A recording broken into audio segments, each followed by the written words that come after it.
Tonight, let's begin in the year 1977. It was a different world. There were no smartphones. The internet did not exist in homes. Most people had never seen a computer outside of a university. And yet, in that year, humans did something incredibly bold. We built two machines and threw them into the dark. They were called Voyager 1 and Voyager 2. Each one was about the size of a small car, roughly as wide as a dining table and as tall as a person standing with their arms slightly raised. If you imagine something about as heavy as a small pickup truck, around the weight of two adult rhinos, that's close to what each spacecraft weighed at launch. And then we placed them on top of powerful rockets and sent them away from Earth. Why? Because we wanted to see what was out there. At the time, we had only blurry images of the outer planets. Jupiter was a striped ball through a telescope. Saturn's rings looked smooth and simple. Uranus and Neptune were tiny pale dots. Pluto was just a faint speck of light. No one had ever been there. And yet, in 1977, two machines began a journey that would carry them farther than anything humans had ever sent before. It's almost hard to understand how long ago that was. Think about it this way. Voyager was launched when the first Star Wars movie had just come out. Since then, entire generations have been born, grown up, and had children of their own, and Voyager is still traveling. Right now, as you listen, Voyager 1 and Voyager 2 are still moving through space. They have been traveling for nearly 50 years. 50 years. If you started driving a car in 1977 and never stopped, not for gas, not for sleep, not for anything, you still would not come close to the distance Voyager has covered. In fact, even if you drove around the entire Earth at the equator, over and over again, tens of thousands of times, you would still fall short. And the most amazing part, they were never designed to last this long. The original mission was expected to last about 5 years. Just 5. Long enough to visit Jupiter and Saturn, collect data, and send pictures back home. That was the plan. But sometimes, when humans reach for something bold, the story keeps going. Voyager 1 launched on September 5th, 1977. Voyager 2 actually launched first, on August 20th, 1977. The numbering sounds backwards, doesn't it? That's because Voyager 1 took a slightly faster path and would reach Jupiter first. From the very beginning, this mission was different. It wasn't just about taking pictures. It was about exploration in the purest sense. These spacecraft were built to travel past the giant planets and then just keep going. No spacecraft had ever gone that far before. And there was no rescue plan. Once they left Earth, that was it. If something broke, there was no fixing it. If something failed, there was no second try. Everything had to work perfectly. And it had to keep working in the cold vacuum of space, where temperatures can drop to hundreds of degrees below freezing.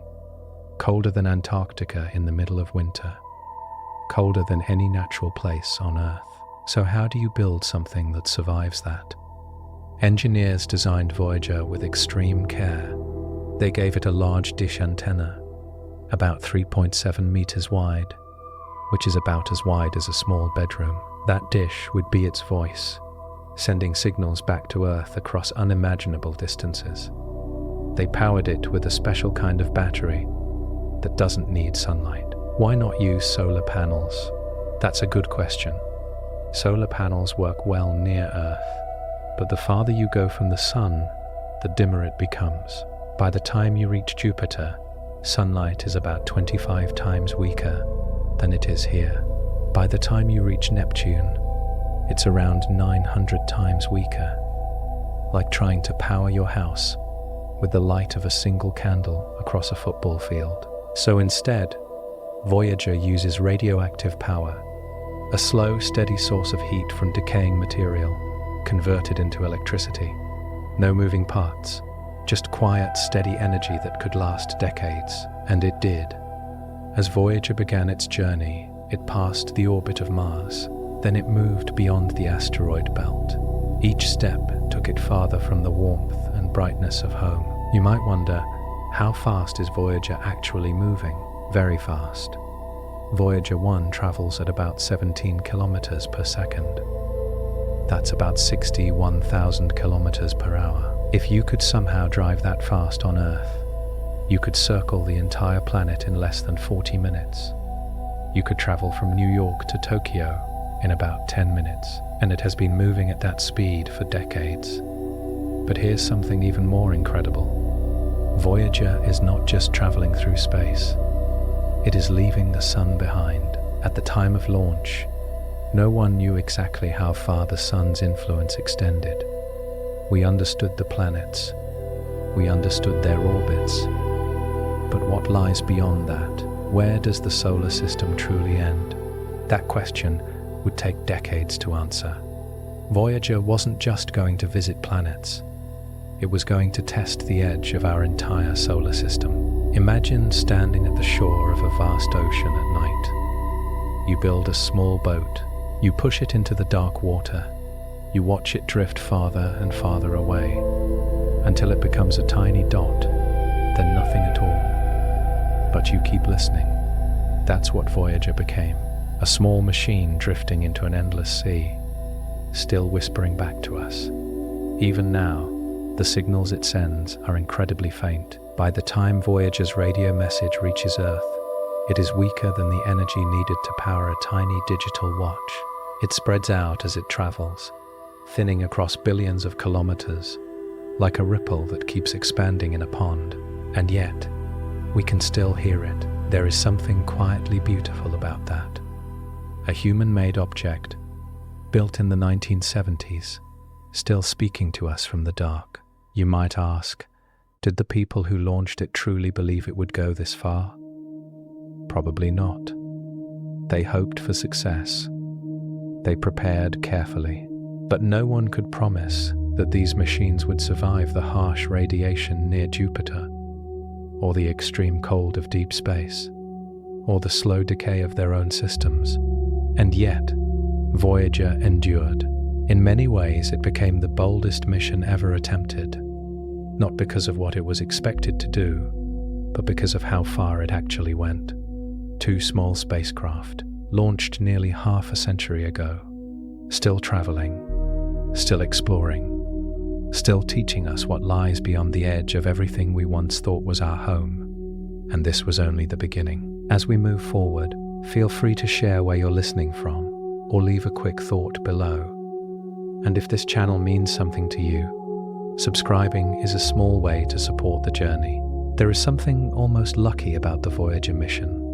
Not lucky in a careless way, not random, but lucky in the quiet, rare way that the universe sometimes lines things up just right.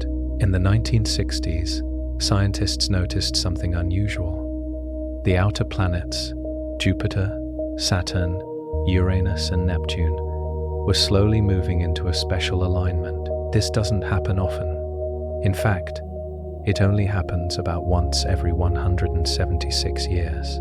Imagine 4 runners on a huge circular track, each moving at their own speed. Most of the time they are scattered all around the track, but once in a very long while, they line up in roughly the same direction. Not perfectly straight, but close enough that you could move from one to the next without turning too much. That was happening in the outer solar system. Why did that matter? Because of something called gravity assist. You've probably felt gravity every moment of your life. It's what keeps your feet on the ground. It's what makes a thrown ball fall back down. But gravity can also be used like a slingshot. Imagine you're riding a skateboard and a large truck drives past you. If you could somehow grab onto the truck for just a moment, it would pull you forward, speeding you up. Then, if you let go at the right time, you would be moving much faster than before, without using any extra energy of your own. That's what gravity assist does in space.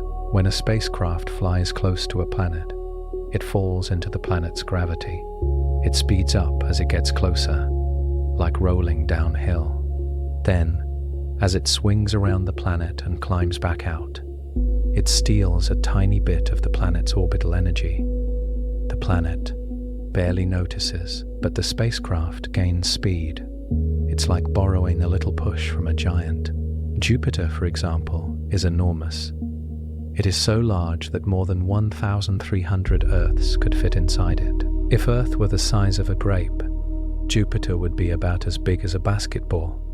Its gravity is powerful enough to fling objects around like toys. Scientists realized something amazing. If they launched a spacecraft at just the right time, it could fly past Jupiter, get a huge boost in speed, then continue on to Saturn. From Saturn, it could swing toward Uranus, then from Uranus toward Neptune. One spacecraft, 4 giant planets. Without this alignment, visiting all 4 would have required huge amounts of fuel. So much fuel that it might not have been possible at all. The spacecraft would have needed to carry massive rockets just to change direction and speed. But with gravity assists, the planets themselves became part of the engine. Isn't that strange to think about? The solar system helping us explore itself. Of course, timing was everything. If they launched too early, the planets wouldn't be in the right positions. Too late, and the alignment would fade. The opportunity would be gone for another 176 years, longer than the time between now and the year 2200. So engineers and scientists worked carefully. They calculated trajectories with precision. Remember, this was before modern computers. The calculations were done with machines far less powerful than the smartphone in your pocket. And yet, they were accurate. The launch window was narrow, like trying to throw a ball through a moving hoop while standing miles away. Everything had to line up. Earth's position, Jupiter's orbit, the spacecraft's speed. Voyager 2 launched first in August 1977. Voyager 1 followed in September. Even though Voyager 1 launched later, it took a faster path and reached Jupiter first. You might wonder, why send 2? That's a good question. Space is unpredictable. A single failure could end the mission. By sending 2 spacecraft on slightly different paths, NASA increased the chances of success. If one failed, the other might survive. If both succeeded, they could gather even more data. And that's exactly what happened. Voyager 1 would focus on Jupiter and Saturn, then head upward out of the solar system. Voyager 2 would take a slightly slower path, allowing it to continue on to Uranus and Neptune. It was like planning 2 road trips at once. One shorter, but faster. One longer and more ambitious. The rare alignment made this possible. It turned a simple planetary visit into a grand tour. Without it, Voyager might have visited just 1 planet, maybe 2. It might have been remembered as a useful mission. Instead, it became historic. There's something comforting about this idea, that even in a vast, chaotic universe, there are moments when things align just right. Moments when, if you are ready, and if you are brave enough to act, you can go much farther than you imagined. Voyager was ready. It launched into that alignment like a surfer catching a perfect wave. Jupiter pulled it forward. Saturn adjusted its course. Uranus and Neptune waited farther out. Each planet was not just a destination, but a stepping stone. And the spacecraft carried just enough fuel for small corrections. Tiny engine burns, lasting minutes, adjusting its path by fractions of a degree. Small changes that made the difference between a close flyby and missing a planet entirely. It's almost calming to think about how precise it all had to be. A machine built on Earth, traveling billions of kilometers, arriving at a moving planet at exactly the right moment. All because, for a brief period in cosmic time, the outer worlds lined up like beads on a string.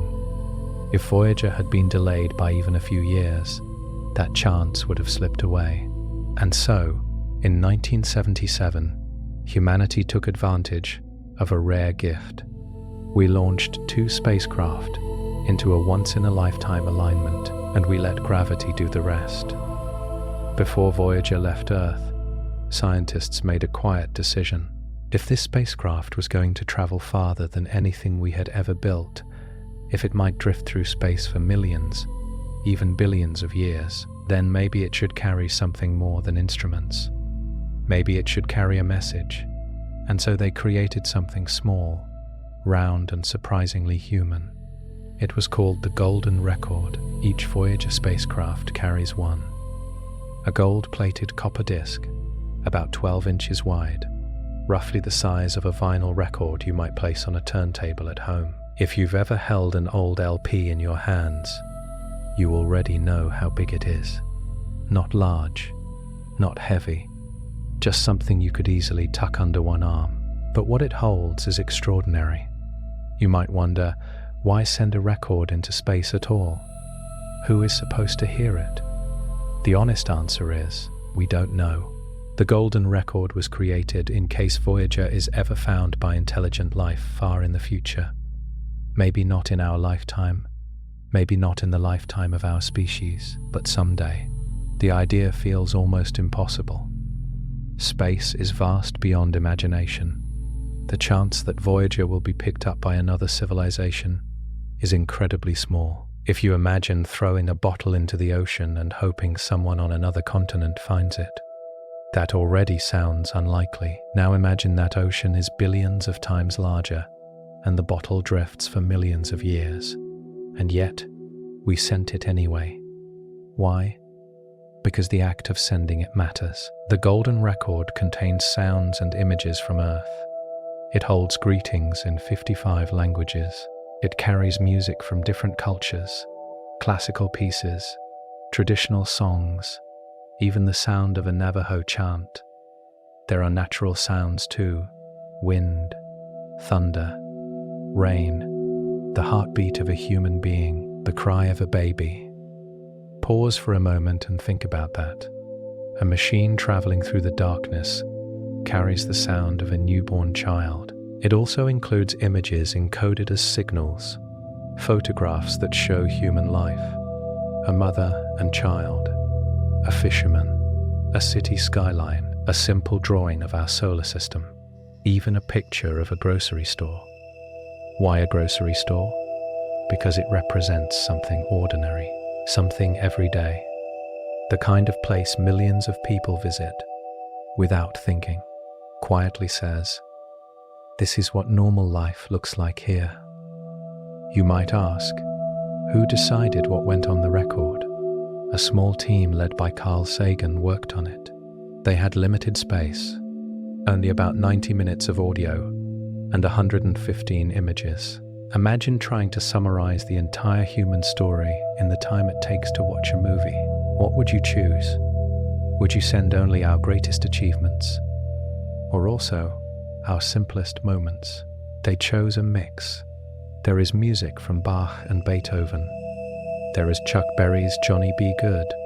There are traditional songs from Africa, Asia, Europe, and the Americas. The message is simple. This is who we are. Not perfect, not complete, but real. The record itself is protected in a special aluminum cover. On the outside, simple instructions are engraved. They explain how to play it, because whoever finds it may not understand our language.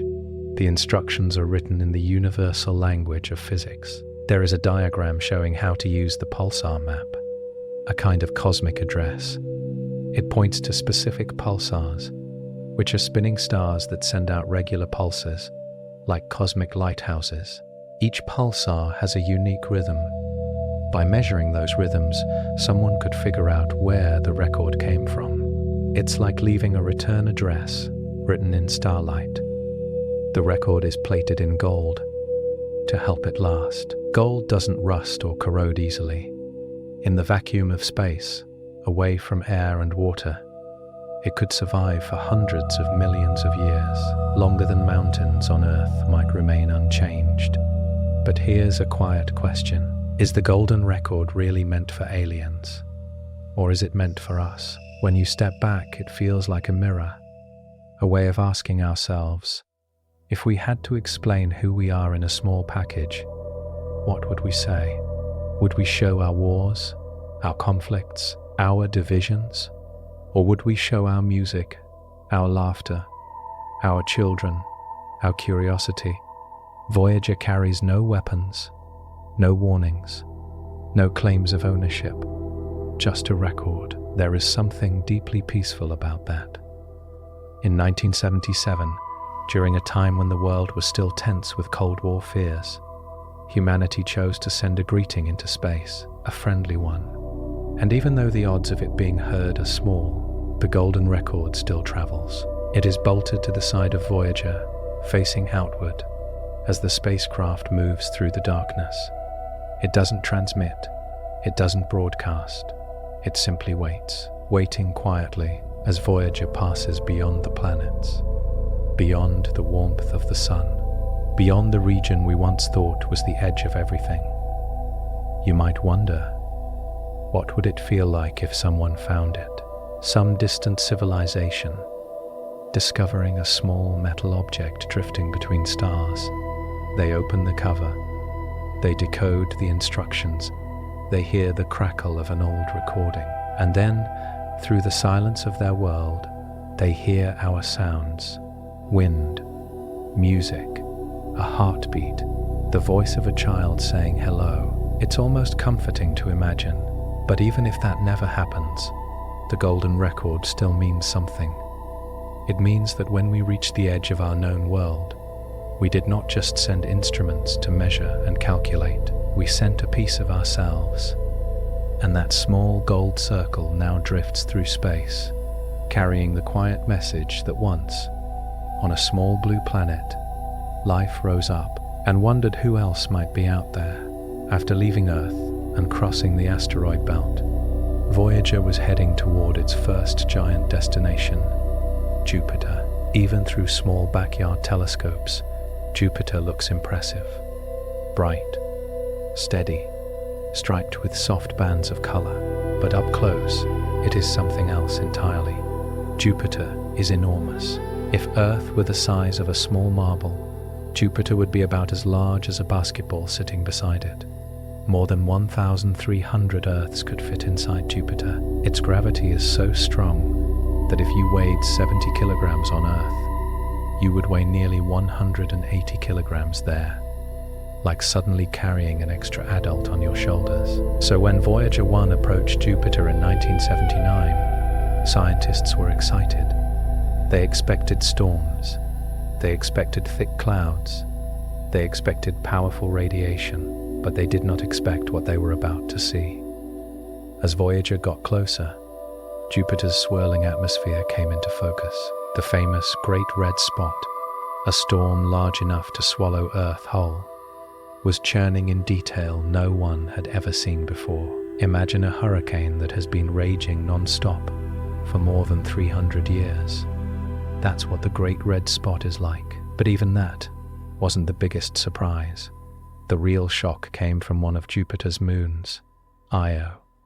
Before Voyager, most people assumed moons were quiet, frozen worlds, like our own moon, grey, dusty, silent. Scientists believed that small worlds cooled quickly after forming.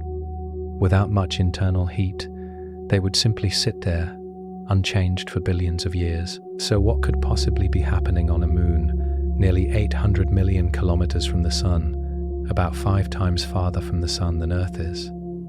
Voyager gave us the answer. As it flew past Io, its cameras captured something strange.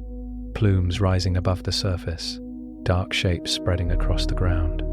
At first, scientists weren't sure what they were seeing. Were the images faulty? Was it a trick of light? But the data kept coming in. Io had volcanoes. Active volcanoes. Think about that for a moment. A moon, far from the warmth of the sun, erupting with molten rock. On Earth, volcanoes are powered by heat from deep inside the planet. That heat comes partly from leftover energy from Earth's formation and partly from radioactive elements inside the crust. But Io is much smaller than Earth. It should have cooled down long ago. So what was keeping it hot? The answer is Jupiter. Jupiter's gravity is incredibly strong. As Io orbits the giant planet, it is constantly being pulled and squeezed. Not gently, but forcefully. The gravitational tug stretches Io slightly out of shape, then relaxes, then stretches it again, over and over. It's like repeatedly bending a paperclip back and forth. Eventually, it heats up. Io experiences this tidal squeezing constantly. The process generates enormous internal heat, enough to melt rock, enough to power hundreds of volcanoes. Some of Io's volcanic plumes shoot up to 300 kilometers high. That's about 30 times higher than commercial airplanes fly. If one of those plumes erupted on Earth, it would tower far above the highest clouds, higher than Mount Everest stacked several times. Before Voyager, we thought geological activity required large planets. Now we knew a small moon could be violently alive. You might ask, why was this such a big deal? Because it changed how we see worlds. If a moon could be active, then maybe other moons could be active too. Maybe there were hidden oceans. Maybe there were environments we had never imagined. Io was not quiet. It was restless. Its surface is covered in sulfur compounds, giving it bright yellows, oranges, and reds. It almost looks painted, not because it is artistic, but because it is constantly being resurfaced by lava. Imagine a world where the ground beneath you might shift, crack, and explode at any time, where the sky might glow from volcanic plumes, a place shaped not by weather, but by fire. And Voyager showed us this for the first time. But Io wasn't the only discovery. Voyager also revealed that Jupiter has faint rings. Before 1979, no one knew they existed. They are thin and dusty, much harder to see than Saturn's bright rings. But they are there. Jupiter's magnetic field was another surprise. It is enormous, stretching millions of kilometers into space. If it were visible from Earth, it would appear larger than the full moon in the sky. That invisible field traps radiation, creating intense belts of charged particles around the planet. The radiation near Jupiter is so strong that it could damage electronics quickly. Engineers were worried Voyager might not survive the encounter. But it did. It flew through this intense environment, sending back images and data. And as it left Jupiter behind, something had shifted in our understanding. The outer solar system was not dull or frozen. It was active. Moons were not just dead rocks, they were dynamic worlds. Jupiter was not just a striped gas giant. It was a complex system, almost like a miniature solar system of its own, with dozens of moons interacting through gravity and energy. And Voyager had only just begun. As the spacecraft moved away from Jupiter, gaining speed from its gravity, scientists prepared for the next destination, Saturn. But the memory of Io stayed with them, because it was the first time Voyager surprised us in a way that truly changed our thinking. It reminded us that the universe often holds more activity, more movement, more life in its processes than we expect. And that sometimes, when you look closely at what seems quiet and distant, you find something burning beneath the surface. After Jupiter, Voyager continued outward, moving deeper into the cold. Its next great destination was Saturn. From Earth, Saturn has always looked elegant. Even small telescopes show its rings clearly, like a thin halo wrapped around the planet. For centuries, those rings appeared smooth and simple, beautiful, yes, but orderly, almost like a solid disk. But as Voyager approached in 1980, that simple picture began to fall apart. Saturn itself is massive, though not quite as heavy as Jupiter. It is about 9 times wider than Earth. If Earth were a tennis ball, Saturn would be about the size of a large beach ball. And yet, despite its size, Saturn is surprisingly light for its volume. If you could somehow place it in a bathtub big enough, it would float in water. Of course, that bathtub would need to be wider than the distance between Earth and the Moon, about 384,000 kilometers, so it remains a thought experiment. But the rings were the real story. Before Voyager, astronomers believed Saturn's rings were divided into a few main sections: the A ring, the B ring, the C ring, wide, smooth bands. Voyager showed something very different. As its cameras sent back close-up images, scientists saw that the rings were not smooth at all. They were made of countless smaller ringlets, thousands of them, thin strands braided together like the grooves of a fingerprint. Imagine looking at a vinyl record from far away. It looks like one flat surface, but when you bring it closer, you see the tiny grooves carved into it. Now imagine that instead of grooves, you have billions of icy particles, each one orbiting Saturn at its own speed. That is what the rings are. They are made mostly of ice, mixed with some rock. Some pieces are as small as grains of sand. Others are as large as houses. If you stood on one of the bigger chunks, you might not even realize you were standing on part of a ring. You would simply see countless other icy fragments drifting nearby. You might wonder, how thick are the rings? Surprisingly thin. Though the rings stretch about 280,000 kilometers across, wide enough to span nearly 3/4 of the distance between Earth and the Moon. They are only about 10 meters thick in many places. That's about the height of a 3-story building. So imagine something as wide as a continent, but thinner than a small office building. It's almost hard to believe. Why don't the particles just crash into each other and form a moon? That's a natural question. The answer lies in Saturn's gravity and the pull of its moons. The gravitational forces constantly stir the ring particles, preventing them from clumping together into one large body. Small moons embedded within the rings, sometimes called shepherd moons, help shape and guide the ring material. Voyager discovered several of these shepherd moons, tiny worlds that carve gaps in the rings as they orbit, like small boats cutting paths through floating ice. One of the most surprising findings was the level of detail within the rings. There were waves, ripples, and strange patterns. Some looked braided, twisting together like strands of rope.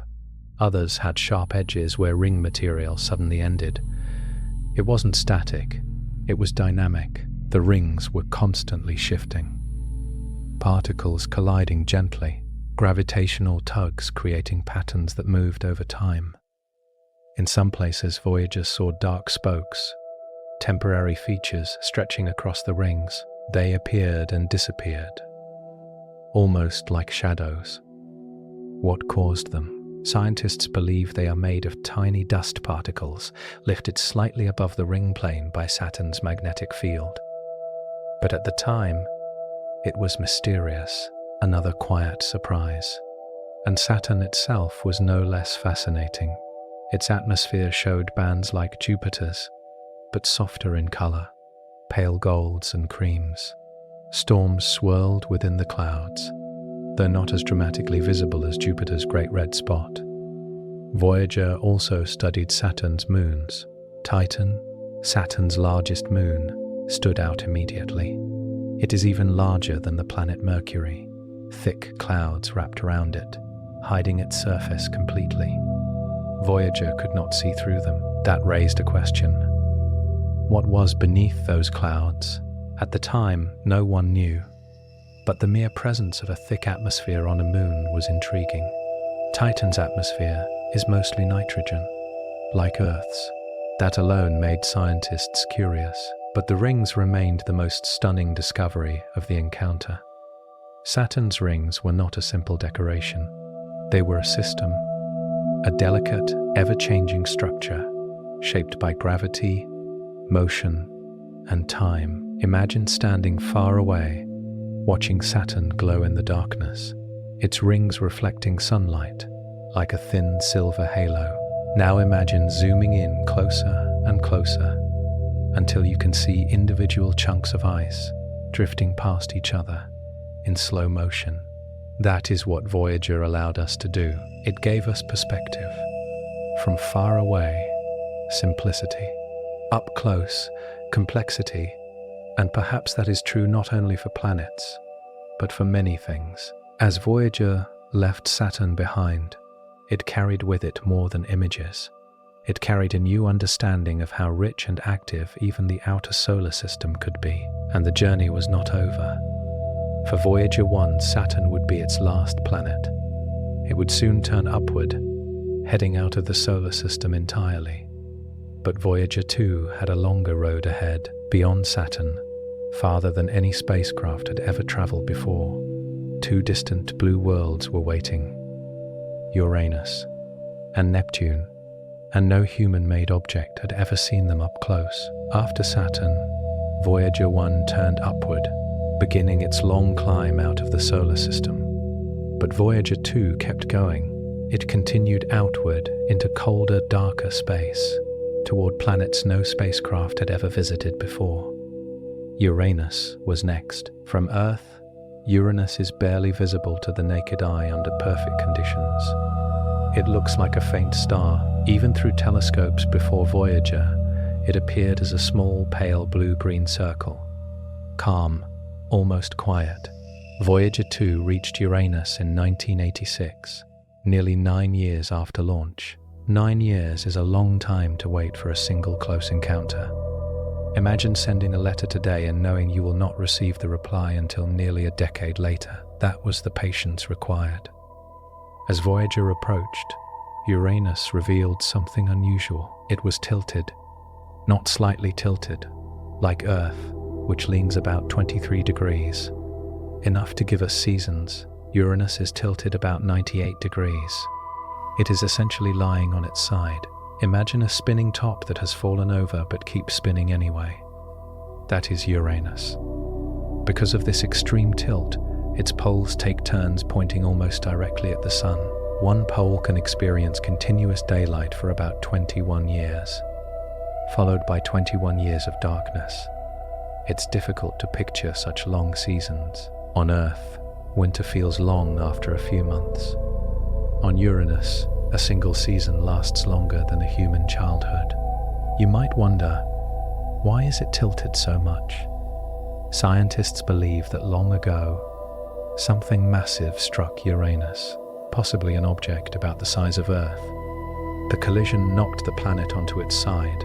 Over billions of years, it kept spinning that way.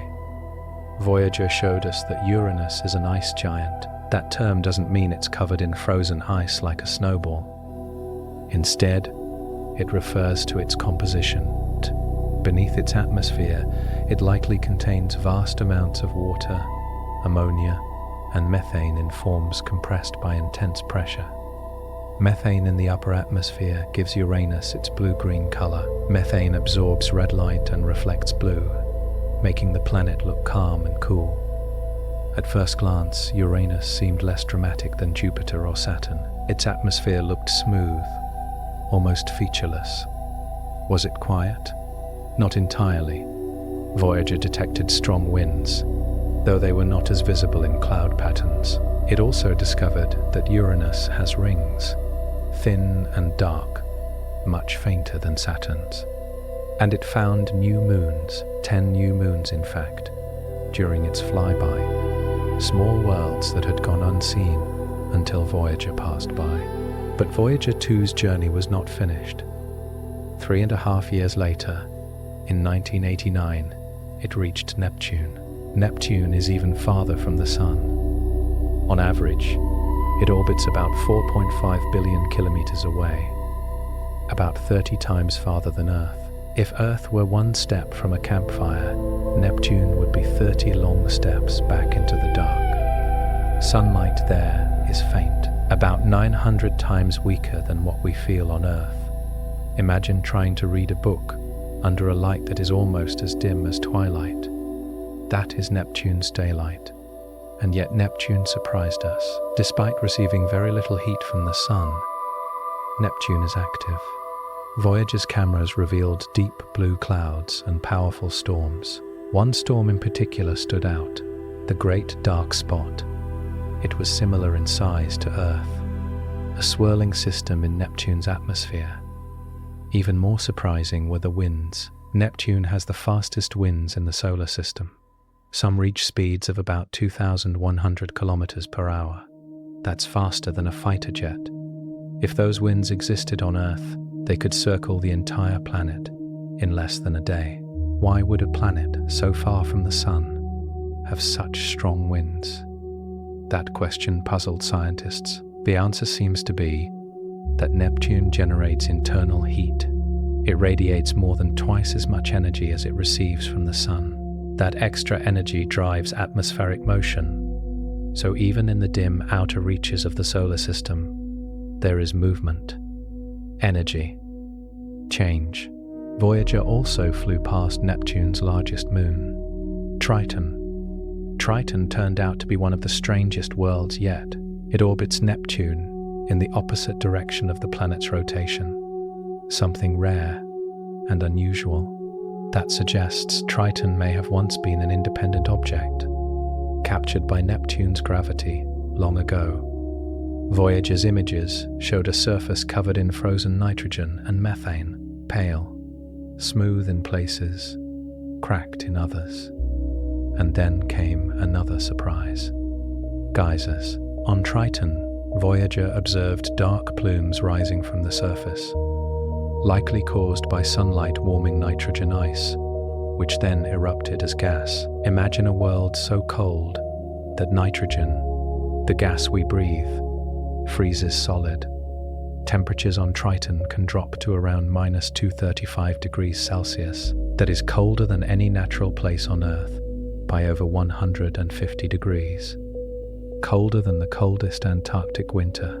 And yet, even there, activity happens. Small geysers, thin atmospheres, subtle changes. By the time Voyager 2 left Neptune, it had completed the grand tour.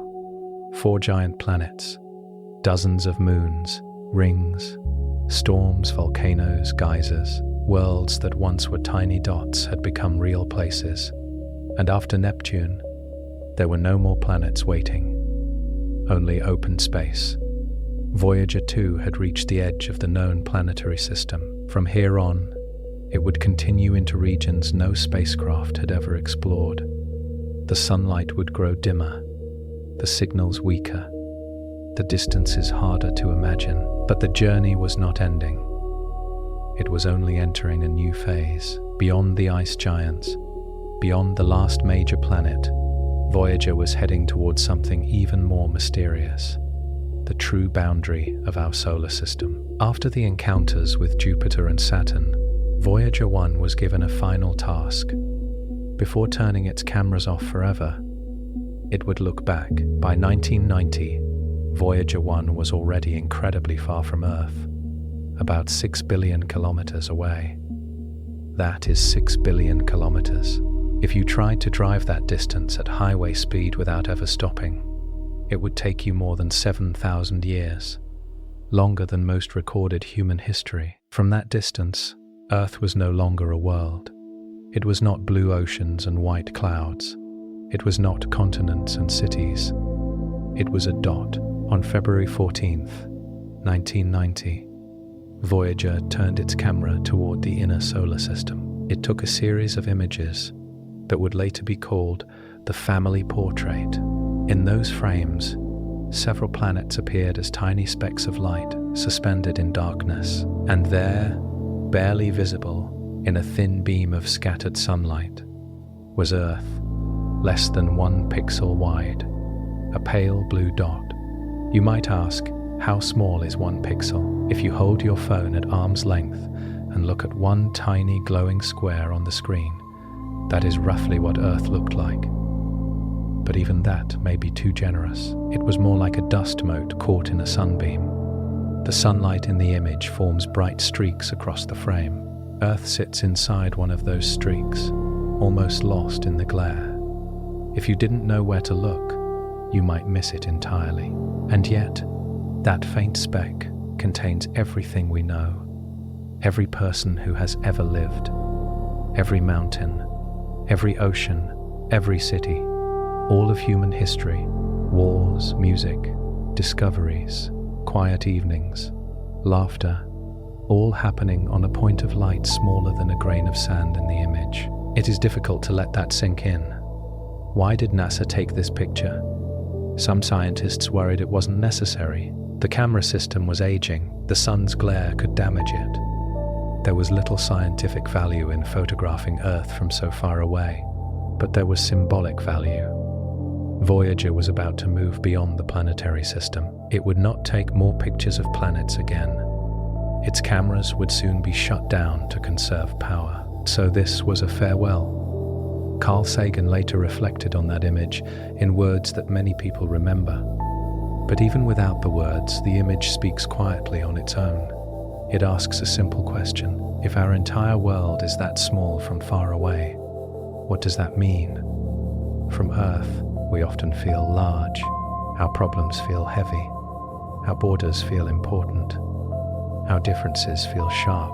But from 6 billion kilometers away, none of that is visible. There are no lines marking countries, no signs of conflict, no evidence of wealth or poverty, just a tiny blue glow in a dark ocean of space. You might wonder, does this make us insignificant, or does it make us precious? When something is small and rare, we often value it more. A single drop of clean water in a desert is precious. A small candle in a dark room feels important. Earth is the only place we know that holds life. That alone gives it meaning. And Voyager's image reminds us of that, in a way numbers cannot. The picture itself is not sharp. It is not colorful in the way modern space images are. In fact, it looks almost plain, but its power comes from distance. Distance changes perspective. Imagine climbing a mountain. At the base you see trees, rocks, uneven ground. Every step feels significant. But when you reach the top and look down, the details blur into patterns. Roads become thin lines, houses shrink to shapes. Now imagine stepping back not just kilometers, but billions of kilometers. That is what Voyager did. It stepped back farther than any human-made object had before, and it showed us ourselves. After taking the pale blue dot image, Voyager's cameras were turned off. There would be no more planetary portraits. The spacecraft was heading into regions too dark for photography. From then on, Voyager would become something different.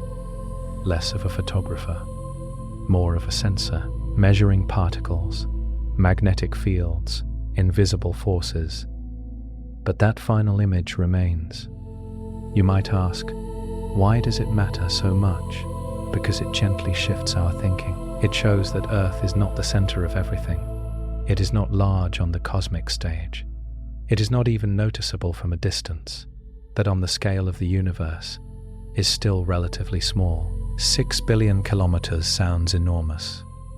And it is, by human standards. But compared to the distance to the nearest star, about 40 trillion kilometers, Voyager was still close to home when it took that photo. And yet, even from that close distance, Earth was almost invisible. There is something calming in that thought. The universe is vast beyond imagination, but within that vastness, a small world exists, where life has emerged, where consciousness has appeared, where a species built a machine capable of turning around and looking back. Voyager did not just explore outward, it helped us see inward. And as it continued its journey, leaving the sun behind step by step, that tiny image traveled with it, stored in data, remembered in minds, printed in books. A quiet reminder that in the darkness between worlds, there is a small blue place where we began. And that from far enough away, everything we know fits inside a single point of light. After the last photographs were taken and the cameras were turned off, Voyager continued forward. No more portraits of planets, no more colorful cloud tops, just a steady movement outward. By this point, Voyager had passed the orbit of Saturn. Soon it would pass the orbit of Uranus and Neptune as well. Eventually, it would move beyond the path of Pluto. You might wonder, does crossing Pluto mean leaving the solar system? It sounds like it should. Pluto was once called the ninth planet. It feels like a natural edge. But the solar system is not defined by planets alone. The solar system is really the region controlled by the sun's gravity and its influence. And that region stretches far beyond Pluto. To understand this, imagine the sun as a campfire in the middle of a huge field at night. The planets are like people standing in circles around the fire, each at different distances. Mercury stands close. Neptune stands far back in the dim glow. But even beyond Neptune, the warmth of the fire still reaches outward. It grows weaker, yes, but it doesn't suddenly stop at a line drawn in the dirt. The same is true for the sun. Pluto orbits about 5.9 billion kilometers from the sun on average. That is already about 40 times farther than Earth is. If Earth were one step from the sun, Pluto would be 40 steps away. Voyager passed that distance. But beyond Pluto lies a vast region called the Kuiper Belt, a zone filled with icy objects left over from the early solar system. Think of it like a distant ring of frozen debris, stretching billions of kilometers outward. Voyager passed through this region quietly. It didn't collide with anything. Space, even in the Kuiper Belt, is mostly empty. If you were shrunk down and placed there, you would see distant points of light and darkness stretching in every direction. But even beyond the Kuiper Belt, the sun's influence continues. The solar system has no sharp wall, no visible fence. Instead, it fades gradually into the rest of the galaxy.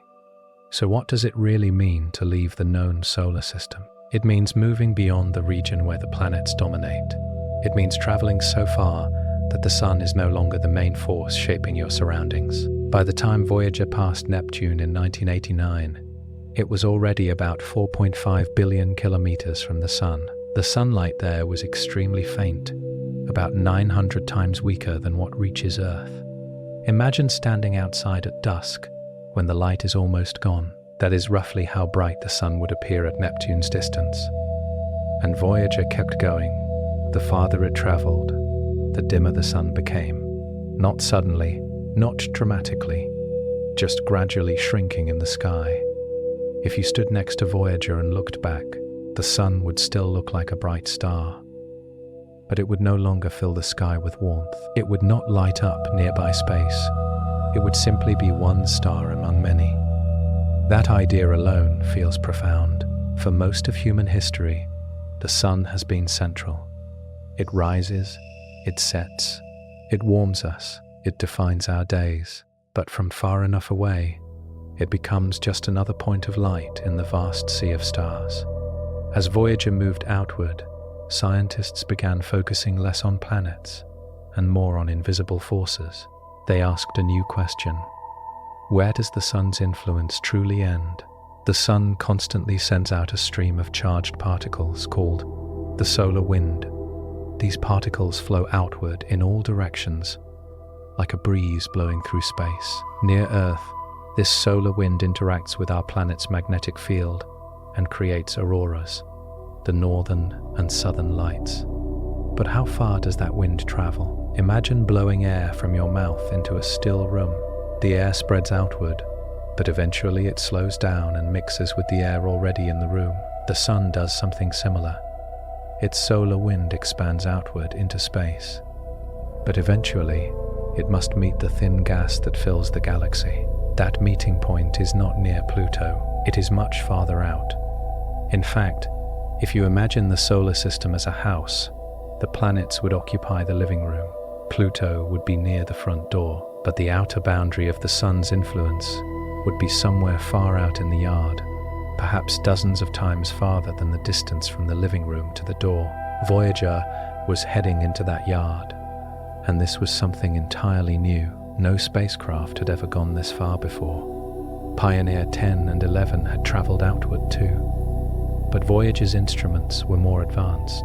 They could measure particles, fields and plasma in greater detail. As the years passed, Voyager's journey became quieter. No dramatic images, no colorful moons, just data. Subtle changes in the density of particles, small shifts in magnetic fields, signals that hinted at an approaching boundary. You might ask, did the scientists know exactly when Voyager would leave the solar system? Not exactly. The boundary was invisible. It had to be detected through measurements. It was like walking through fog and trying to sense when the air changes temperature or pressure. Voyager was becoming our scout, moving ahead slowly, reporting back. The trip took decades, and during those decades, life on Earth changed. New technologies emerged. Entire generations grew up, yet Voyager continued its quiet journey outward, step by step, kilometer by kilometer, and as it passed beyond the familiar paths of planets, it entered a region where no human-made object had ever been. The known solar system was behind it. Ahead lay something different, not empty space exactly, but a place where the sun's grip would weaken. And beyond that, something even larger, the space between the stars. As Voyager traveled farther from the sun, scientists began paying close attention to something we cannot see. Not planets, not moons, but a vast invisible bubble surrounding our solar system. This bubble is called the heliosphere. It sounds technical, but the idea is simple. The sun is not quiet. It constantly releases a stream of tiny charged particles, mostly electrons and protons. This flow is called the solar wind. It moves outward in all directions at speeds of about 400 to 800 kilometers per second. That's fast enough to travel from New York to Los Angeles in less than 10 seconds. This solar wind doesn't stop at Earth. It flows past Mars, past Jupiter, past Neptune. It keeps going. As it spreads outward, it carries the sun's magnetic field with it. Together, the particles and magnetic field create a kind of protective bubble around the solar system. That bubble is the heliosphere. You can picture it like this. Imagine the sun as a powerful garden sprinkler in the middle of a large field. Water sprays outward in all directions. Close to the sprinkler, the spray is strong. Farther away, it weakens. But as long as the sprinkler keeps running, the water keeps pushing outward. Now imagine that field is not empty. There is a gentle wind blowing toward the sprinkler from the outside. That wind is the thin gas that fills our galaxy, the interstellar medium, where the solar wind meets the galactic wind. Something interesting happens. The two push against each other. The solar wind tries to expand outward. The interstellar gas pushes inward. The result is a boundary, a vast rounded shape around the sun, not perfectly round, but stretched slightly, like a comet's tail. How big is this bubble? It is enormous. The heliosphere extends about 18 billion kilometers in the direction Voyager 1 was traveling when it first approached the boundary. That is roughly 120 times the distance between Earth and the Sun. If the distance from Earth to the Sun was shrunk to the length of your arm, say 1 meter, then the heliosphere would stretch about 120 meters away. That's longer than a football field. And all the planets orbit comfortably inside this bubble. You might ask, why does this matter? Because the heliosphere acts like a shield. Beyond it, space is filled with high-energy particles called cosmic rays.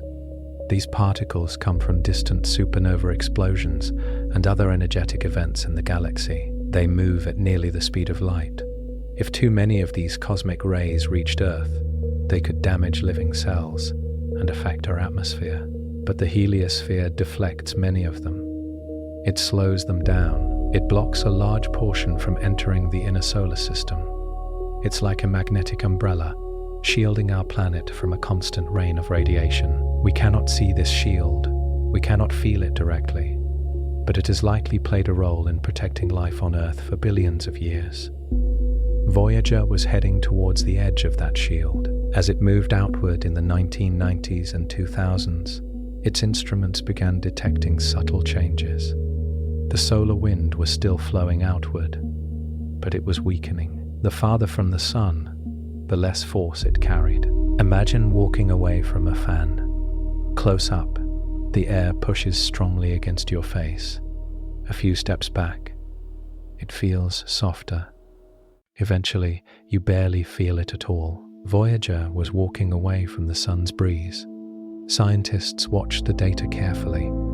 They measured the speed of the solar wind. They measured the density of particles. They monitored the direction of magnetic fields.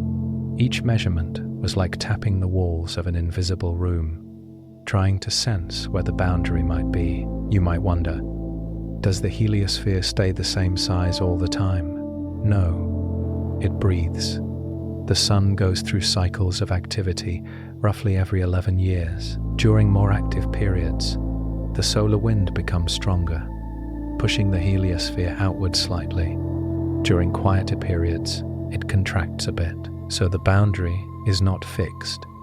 It shifts slowly over time. Voyager was approaching something dynamic, not a hard wall. By the early 2000s, it was clear that Voyager was getting close to the outer layers of the heliosphere. The solar wind was slowing. The environment was becoming more complex. It was like reaching the edge of a forest, where the trees grow thinner, and the wind from the open field beyond begins to mix with the air inside. For the first time in history, a human-made object was about to explore this outer boundary region.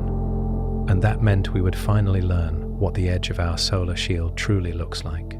The heliosphere is not just a scientific curiosity. It is the reason our solar system is a distinct place inside the Milky Way. Inside it, the sun dominates. Outside it, the galaxy does. Voyager was moving from one realm to another, from the sun's domain into the wider sea of stars. And the closer it got, the more the data began to hint that something significant was near. The protective bubble that had surrounded us for billions of years was not endless, and Voyager was about to touch its outer skin. As Voyager moved closer to the edge of the heliosphere, the environment around it began to change. Not suddenly, not with a flash of light or a dramatic moment, but gradually. The solar wind, that steady stream of particles flowing outward from the sun, had been moving fast for decades. But now, far from the warmth of the inner solar system, it began to slow down. Imagine a river flowing quickly downstream. The water rushes over rocks, moving in one direction with steady force. But eventually, that river reaches a large lake. As it enters the lake, the water spreads out and slows. The smooth current turns into swirling, uneven motion. That region, where the solar wind slows and begins to feel the pressure of interstellar space, is called the heliosheath. It is the outer layer of the heliosphere. The word itself sounds complex, but you can think of it as the outer shoreline of the sun's bubble. Voyager 1 entered this region around 2004, nearly 27 years after launch. 27 years. If you were born the year Voyager launched, you would be almost 30 years old by then. That is how long it took to reach this distant frontier. By this point, Voyager was over 14 billion kilometers from the Sun. That is about 94 times the distance between Earth and the Sun. If the Earth-Sun distance were one step, Voyager was 94 steps away. Sunlight there is faint, not dark, but dim. Like the light you see just before sunset, when the world feels softer and quieter. Inside the heliosheath, the solar wind no longer races outward smoothly. It slows dramatically. It becomes turbulent. You might wonder, why does it slow down? Because it is pushing against something. Beyond the heliosphere lies the interstellar medium, the thin gas that fills the space between stars. Though this gas is extremely sparse, much emptier than any vacuum we can create on Earth, it still has pressure. When the outward moving solar wind meets that pressure, it begins to compress and slow. It's similar to what happens when wind from a fan hits a wall. Close to the fan, the air flows smoothly. Near the wall, it swirls and slows as it has nowhere else to go. In the heliosheath, Voyager detected changes in particle speeds and densities. The instruments measured that the solar wind was no longer moving outward as fast as before. In fact, at times, it nearly stopped. This was surprising. Scientists had predicted a boundary called the termination shock, a point where the solar wind would suddenly drop from supersonic speed to slower speeds, much like a jet creating a shockwave when it breaks the sound barrier. Voyager 1 crossed this termination shock in 2004. Beyond it lay the heliosheath. Think of the termination shock as the moment when the fast river hits the lake and abruptly slows. Inside the heliosheath, things were messy. Particles bounced around. Magnetic fields twisted. The environment was not calm and smooth, but chaotic and shifting. You might imagine that as Voyager approached the edge of the solar system, it would enter a quiet, empty void, but instead, it entered a region of interaction. The sun's influence was weakening, but it was not gone. The interstellar environment was pressing inward, but it had not yet taken over. It was a borderland, and borders are rarely simple. Measurements showed that cosmic rays, high-energy particles from outside the solar system, began to increase in number. They were sneaking in through the weakening solar shield. At the same time, particles from the sun were becoming less dominant. It was like watching one voice fade while another slowly grew louder. Scientists monitored this transition carefully, but there was a challenge. Voyager had no camera images to guide them. There were no visible markers saying, "You are now entering a new region." Everything had to be inferred from data. Tiny changes in particle counts, subtle shifts in magnetic direction, small variations in plasma waves. It required patience and careful interpretation. You might ask, how do we even receive this information from so far away?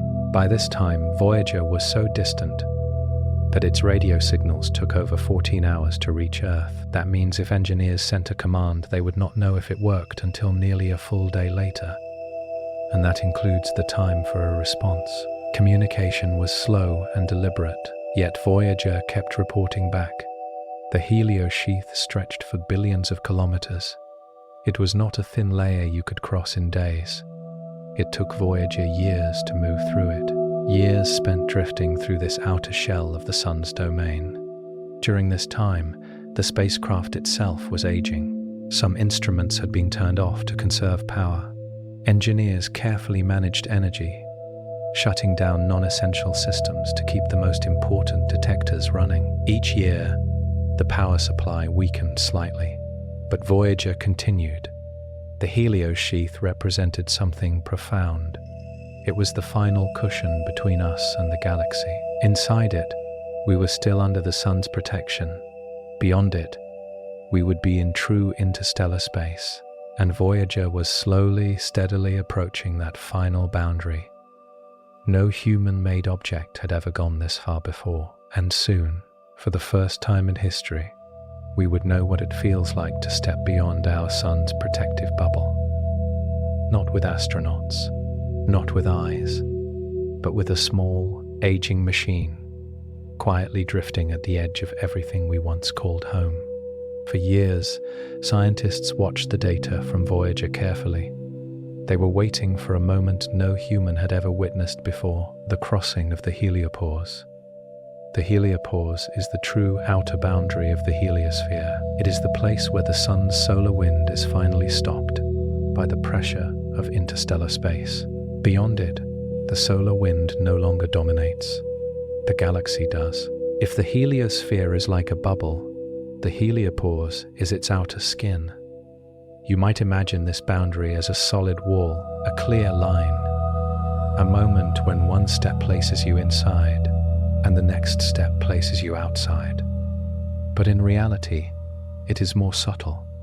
It is not a wall you can see. It is not even a sudden jump in distance. It is a change in environment. Voyager 1 crossed this boundary in August 2012. At that time, it was about 18 billion kilometers from the sun.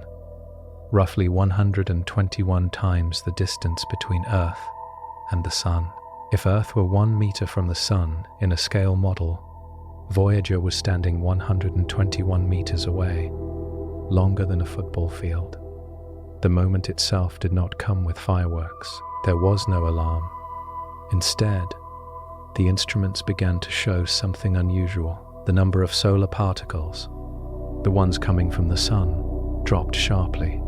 At the same time, the number of high-energy cosmic rays from outside the solar system increased dramatically. It was as if one background sound had faded out and another had grown louder.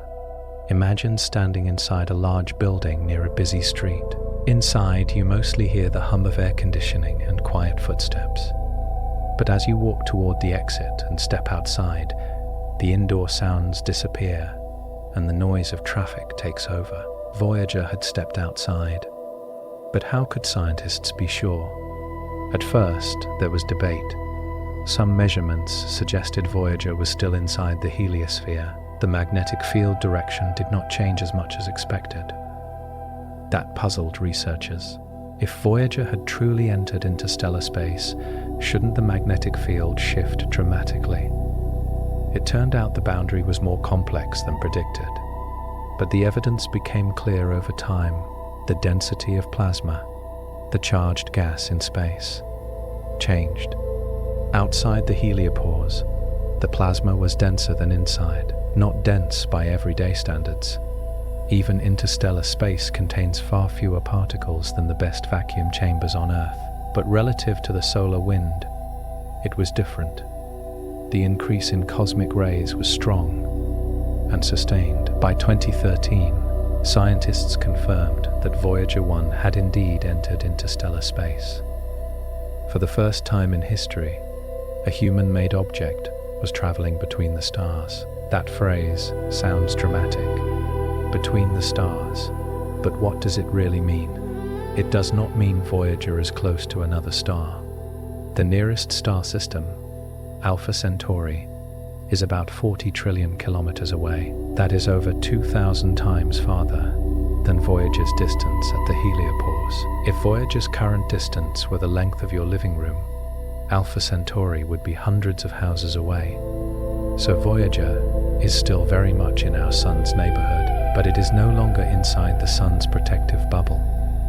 It is in the local interstellar medium. You might ask, is it completely free from the Sun's gravity now? No, the Sun's gravity extends much farther than the heliosphere. Gravity does not stop at the heliopause. Voyager is still gravitationally bound to the Sun. It will continue orbiting the center of the Milky Way along with the Sun. The heliopause marks the end of the solar wind's dominance, not the end of gravity. Still, the crossing was historic. It represented a symbolic step. For centuries, humans have looked at the stars and wondered what lies between them. Now, we had a small messenger drifting in that space, and Voyager was still communicating. Even at 18 billion kilometers, its signal reached Earth, but faintly. By the time Voyager's radio signal arrives here, it is incredibly weak. The power received is about 1/billionth of a watt, comparable to the energy needed to power a tiny digital watch. Detecting it requires massive antennas on Earth, some over 70 meters wide, about as tall as a 20-story building. The signal takes over 17 hours to travel one way. So when engineers receive data, they are looking into the past, almost a full day old. And yet, the connection remains. You might pause and think about that. A machine launched in 1977, built with technology older than most modern calculators, still speaking to us from beyond the Sun's influence. The heliopause is not something you can see. It is not a glowing border in space. But Voyager's crossing changed our understanding. It confirmed that the solar system is not an isolated island. It sits inside a larger ocean of galactic material. And for the first time, we had dipped a small probe into that ocean. Voyager did not slow down. It did not celebrate. It simply kept moving.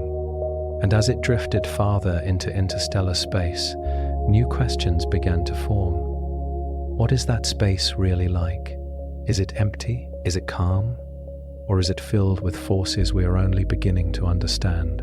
Voyager was now in a place no spacecraft had ever explored, and it was about to reveal what truly exists between the stars. When people hear the phrase interstellar space, they often imagine emptiness, a perfect vacuum, nothing at all, just blackness stretching forever. And from a human point of view, it does feel empty. If you were somehow placed out there without protection, there would be no air, no sound, no nearby light except distant stars. The temperature would be incredibly cold, around -270 degrees Celsius, only a few degrees above absolute zero. That is colder than any place on Earth by more than 200 degrees. Colder than liquid nitrogen, colder than anything we normally experience. But interstellar space is not truly empty. It is thin, unbelievably thin, but not nothing. To understand how thin it is, let's compare it to the air you are breathing right now. At sea level on Earth, every cubic centimeter of air, about the size of a sugar cube, contains roughly 10 trillion molecules. That's a number so large it's hard to picture. In interstellar space, that same sugar cube-sized volume might contain just one atom. One. That is like taking a crowded stadium filled with 50,000 people and replacing them with a single person sitting alone in the center. So yes, it is empty by our standards, but even one atom per cubic centimeter spread across enormous distances adds up. And those atoms matter. Voyager's instruments began measuring this new environment once it crossed the heliopause. It detected plasma, charged particles, drifting through space. It measured magnetic fields threading through the galaxy. The space between stars is filled with a very thin gas, made mostly of hydrogen, with some helium and trace amounts of heavier elements. This gas is called the interstellar medium. You might ask, where does this gas come from? It comes from stars. When stars like our Sun reach the end of their lives, they release material into space. Some explode in supernovae, scattering elements across light years. Others gently shed their outer layers. Over millions and billions of years, this material mixes together, forming a thin galactic fog. Voyager is now traveling through that fog. It is not dense enough to slow the spacecraft noticeably. Voyager moves at about 17 kilometers per second, fast enough to travel from one side of a large city to the other in a few seconds. At that speed, the sparse interstellar atoms barely affect it, but they can be measured. One of the surprises Voyager found was that interstellar space is slightly denser than scientists expected. Not dense in a way you would feel. You would still drift freely, but dense enough to change our understanding of the local galactic environment. Voyager also detected an increase in cosmic rays. Cosmic rays are high-energy particles traveling close to the speed of light. Some are born in distant supernova explosions. Others come from energetic regions around black holes. They cross the galaxy for millions of years. Inside the heliosphere, many of these cosmic rays are deflected by the sun's magnetic field. But outside, in interstellar space, they are more common. Imagine walking outside during a light rain. Inside your house, you barely notice it. Outside, you feel the drops. Voyager stepped outside. Its instruments recorded the steady presence of these energetic particles. You might wonder, is interstellar space calm? In some ways, yes. There are no strong winds like in planetary atmospheres, no thick clouds, no storms like Jupiter's. But there are magnetic fields stretching across vast distances. These fields are invisible lines of force that guide charged particles. Voyager measured the direction and strength of these fields, helping scientists map the local structure of our galaxy. Interestingly, the magnetic field direction just outside the heliopause was not dramatically different from inside, which surprised researchers. They had expected a sharper change, This tells us that the sun's influence blends more smoothly into the galaxy than once thought. Interstellar space also contains waves, not sound waves like we hear on Earth, because there is no air for sound to travel through, but plasma waves. These are vibrations in the charged particles themselves. Voyager's instruments can detect these vibrations as electrical signals. In a way, it can hear the hum of interstellar plasma. It is not a loud or dramatic sound, more like a faint tone, steady and subtle. The temperature of this interstellar plasma is higher than you might expect, tens of thousands of degrees Celsius. That sounds incredibly hot, but remember how thin it is. Temperature in space does not feel the same as on Earth. There are so few particles that even though each one carries high energy, there are not enough of them to transfer much heat. It would not feel hot. It would feel cold and empty. So what is interstellar space really like? It is a vast region of extreme thinness, a place where atoms drift alone for long distances, a region threaded with magnetic fields and filled with high-energy particles. It is not dramatic in appearance, no glowing walls, no sharp boundaries, just a gradual shift from the sun's influence to the galaxies. And Voyager is quietly moving through it, sending back measurements. Each bit of data helps us understand not just where we are, but what surrounds us. For the first time, we are not guessing about the space between stars, we are measuring it. And what we are learning is that even the emptiest regions of the universe are not truly empty. They are filled with subtle activity, soft currents, invisible forces, a quiet hum that has always been there, waiting for something to pass through. And listen, when Voyager crossed the heliopause, scientists expected something clear. They expected a sharp turn, not in the spacecraft's path, but in the direction of the magnetic field around it. Inside the heliosphere, the sun's magnetic field dominates. It is carried outward by the solar wind, stretched into a large spiral shape as the sun rotates. Think of water spraying from a spinning lawn sprinkler.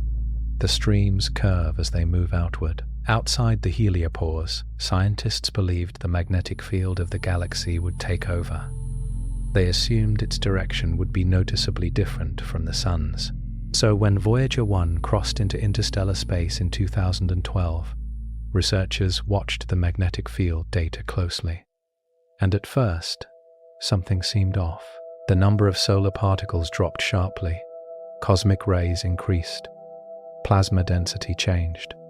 All signs pointed to crossing the boundary, but the magnetic field direction did not shift dramatically. It changed slightly, but not as much as expected. Imagine walking from one room into another and expecting the air to feel completely different. Instead, it feels almost the same, just a little cooler. That is what the data suggested. For a while, this created confusion. Had Voyager really left the heliosphere, or was it still inside some outer layer? Scientists double-checked everything. The particle data was clear. The plasma density matched interstellar conditions. Cosmic rays were steady and strong, but the magnetic field lines seemed more aligned than predicted. Why? Over time, researchers began to understand that the boundary between the heliosphere and interstellar space is not like stepping from one country into another with a visible fence. It is more like two rivers flowing alongside each other, gradually blending at the edges. The sun is moving through the galaxy. As it travels, it pushes its heliosphere through the interstellar medium, like a boat moving through water. The interstellar magnetic field around our solar system happens to be oriented in a direction not too different from the sun's magnetic field at the boundary. So when Voyager crossed the heliopause, it did not encounter a sharp magnetic turn. Instead, it moved into a region where the galactic magnetic field was already somewhat aligned with the solar one. This was unexpected, and that is important, because science often grows most when something surprises us. You might ask, why do magnetic fields matter so much? because they shape how charged particles move. Magnetic fields guide cosmic rays. They influence how plasma flows. They affect how energy moves through space. Understanding the direction and strength of these fields helps scientists map our local galactic environment. Voyager measured the interstellar magnetic field strength at about 0.5 nanotesla. That sounds tiny. For comparison, Earth's magnetic field at the surface is about 50,000 nanotesla, roughly 100,000 times stronger, so the interstellar magnetic field is extremely weak by everyday standards. But across vast distances, even weak fields can shape motion. Imagine a very gentle breeze. Inside your house, you might not notice it, but if that breeze blows steadily across an open field for miles, it can influence how smoke drifts or how tall grass bends. The interstellar magnetic field is like that. Subtle, steady, persistent. Voyager's measurements showed that this field is not chaotic. It has structure. It stretches across light years. And because Voyager continues moving outward, it allows scientists to see how this field behaves over distance. Another interesting detail is that the heliopause itself may not be smooth. Some models suggest it has ripples or folds, shaped by the interaction between solar and galactic magnetic forces. If that is true, then Voyager may have crossed a slightly angled section of the boundary, one where the magnetic fields were already partially aligned. That would explain the smaller than expected shift. It reminds us that nature rarely draws straight lines. Boundaries in space are often gradual and complex, not like stepping off a cliff, more like walking through fog that slowly thins. Voyager's unexpected magnetic readings helped refine models of the heliosphere. They showed that our solar bubble interacts with the galaxy in more subtle ways than once thought. And this discovery also has practical meaning. If we understand how magnetic fields behave at the edge of our solar system, we can better predict how cosmic radiation enters. That affects future deep space missions. It affects how we protect astronauts traveling beyond Earth's magnetic shield. So even a small surprise in magnetic direction can ripple outward into larger understanding. You might pause and consider something. Voyager is now more than 24 billion kilometers from Earth, a distance so large that light itself takes over 22 hours for a round trip. If you sent a message now, you would wait almost a full day to hear back. And yet, even from that distance, it can measure magnetic fields so faint they are 100,000 times weaker than Earth's. That quiet precision is remarkable. A machine built in the 1970s, still sensing invisible forces in the dark, still teaching us. The unexpected magnetic field discovery was not dramatic in appearance. There were no colorful images, no erupting volcanoes, but it changed our understanding of the boundary between our sun and the galaxy. It showed that the transition is smoother, more connected, more blended than we imagined. And it reminds us of something gentle and profound. Even when we think we understand the shape of our cosmic home, there is always room for surprise. And Voyager, still drifting steadily forward, continues to find those surprises in the quietest corners of space. As Voyager moved beyond the heliopause and into interstellar space, one of the clearest changes it detected was invisible to the eye. It was not something you could photograph. It was not something that glowed. It was a steady rise in high-energy particles, known as cosmic rays. Cosmic rays are tiny particles, mostly protons and atomic nuclei, traveling at speeds close to the speed of light. Light itself moves at about 300,000 kilometers per second. Some cosmic rays move at more than 99% of that speed. If one of those particles could circle Earth at the equator, it would complete the trip in just over a tenth of a second. That is how fast they travel. But where do they come from? Many cosmic rays are born in powerful events across the galaxy. When a massive star explodes in a supernova, it sends shockwaves through space. Those shockwaves can accelerate particles to enormous speeds. Other cosmic rays may come from regions around black holes or from other energetic cosmic processes. For billions of years, these particles have been moving through the Milky Way. Inside the heliosphere, many of them are deflected or slowed by the sun's magnetic field. The heliosphere acts like a partial shield, bending the paths of charged particles and reducing how many reach the inner solar system. But once Voyager crossed the heliopause, that shielding effect weakened dramatically. The data showed a sharp and sustained increase in cosmic ray intensity. It was like stepping outside during a light drizzle and suddenly feeling the rain more clearly on your skin. Before the crossing, cosmic rays would rise and fall depending on solar activity. But after entering interstellar space, the levels became higher and steadier. You might ask, are cosmic rays dangerous? On Earth's surface, we are mostly protected. Our atmosphere acts like a thick blanket, absorbing many high-energy particles before they reach the ground. Earth's magnetic field also helps deflect some of them. But in deep space, without that protection, cosmic rays can pose risks. For astronauts traveling far from Earth, especially beyond the Moon, exposure to cosmic radiation is a serious concern. Long-term exposure could damage cells and increase the risk of health problems. That is one reason understanding cosmic rays matters. Voyager's measurements help scientists learn how intense this radiation is outside the heliosphere. And what it found was fascinating. The increase in cosmic rays was not just small. It was significant. Some particle intensities jumped by more than 50% compared to levels inside the heliosphere. That confirmed something important. The heliosphere truly does shield us. It does not block all cosmic rays, but it reduces their intensity. Imagine wearing a light jacket in cold weather. It does not make you completely immune to the cold, but it softens the impact. The heliosphere is like that jacket. Without it, the solar system would experience higher levels of galactic radiation, and that may have played a role in Earth's history.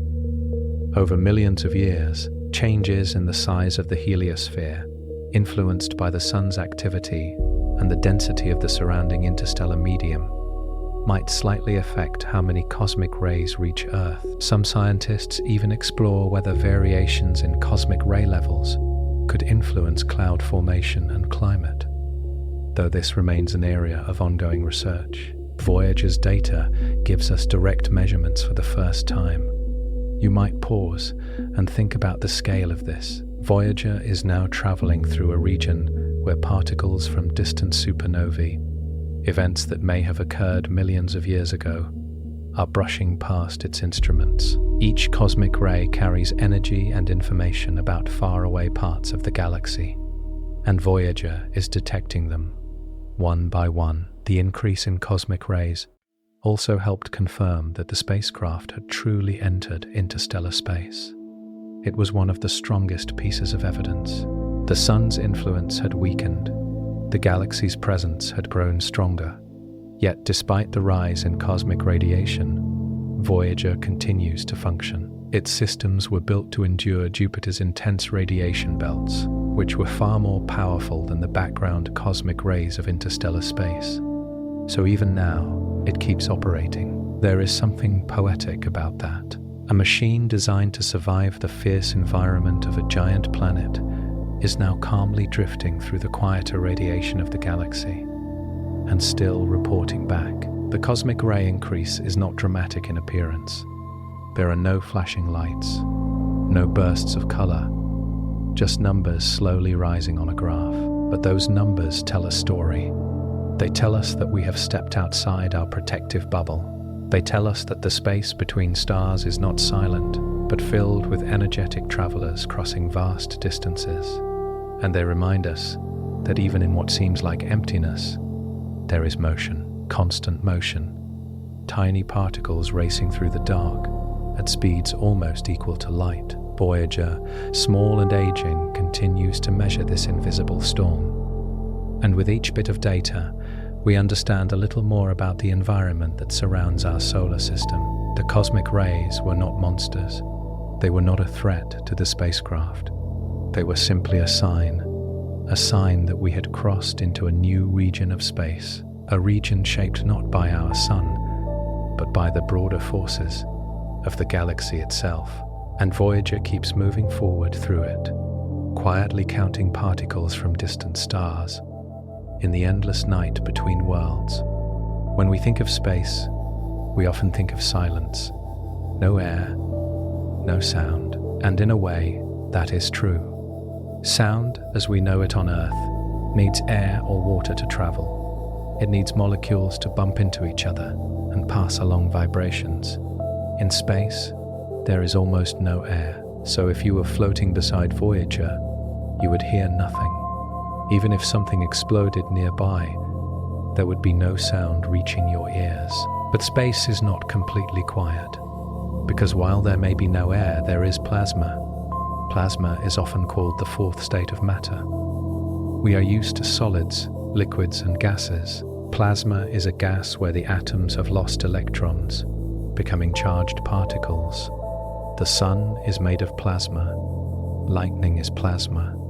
Neon signs glow because of plasma. And interstellar space, though extremely thin, contains plasma too. These charged particles can vibrate, not like sound waves in air, but as waves in electric and magnetic fields. Voyager has instruments that can detect these vibrations, and in 2012 and again in later years, Voyager recorded something remarkable. It detected plasma waves in interstellar space. You might ask, what does that mean? Imagine dropping a small pebble into a calm pond. Ripples spread outward in circles. In plasma, disturbances can create similar ripples, not in water, but in charged particles. When a burst of energy passes through the interstellar medium, it can cause plasma to oscillate. These oscillations create waves that Voyager can measure. Now here's the fascinating part. Scientists can convert those measurements into sound frequencies we can hear. When they did this, the plasma waves produced faint tones, rising and falling pitches, like a distant whistle. It's important to remember, this is not sound traveling through space in the usual sense. It is a translation. The spacecraft measures electrical vibrations, and we convert those into audio for our ears. Still, the idea is powerful. Voyager is listening to the interstellar medium. In 2013, Voyager detected plasma oscillations triggered by a shock wave from a solar eruption. Even though Voyager was far beyond the heliopause, a burst of energy from the sun had traveled outward and disturbed the plasma around it. That shockwave had taken about a year to reach Voyager's position. Imagine a storm happening on Earth, and a ripple from that storm reaching a sensor placed billions of kilometers away, more than 18 billion kilometers at the time. When the plasma waves were analyzed, they revealed something important. The frequency of the waves depends on the density of the plasma. Higher density produces higher frequency waves. From these measurements, scientists calculated that the interstellar medium near Voyager is denser than expected. Not dense in everyday terms. Remember, it is still far emptier than any vacuum we can create on Earth. But compared to the plasma inside the heliosphere, it was noticeably denser. This helped confirm that Voyager was truly in interstellar space.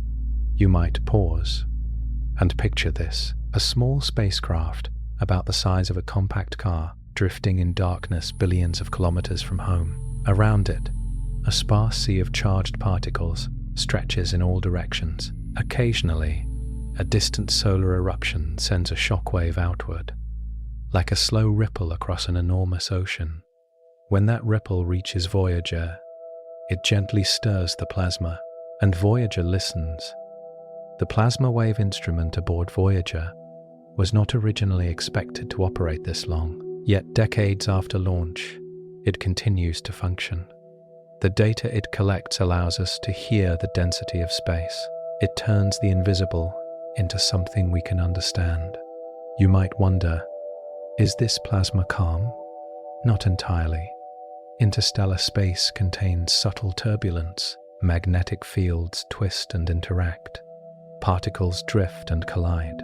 The environment is not violent in the way of a planetary storm, but it is active in its own quiet way. And Voyager's plasma measurements give us direct evidence of that activity. Before Voyager, our understanding of interstellar plasma was based mostly on distant observations and theoretical models. Now we have in situ measurements, data taken directly from within the medium itself. That is a profound shift. It's like studying the ocean from the shore for centuries, and then finally placing a sensor deep beneath the waves. You might ask, will Voyager continue to detect plasma waves as long as its instruments remain powered? Yes, its power supply slowly weakens each year. The radioactive material generating electricity decays over time. Engineers have already turned off some systems to conserve energy. But the plasma wave instrument remains one of the most valuable tools, and it continues to send back whispers from the void. There is something peaceful about this idea. Space is not filled with dramatic noise.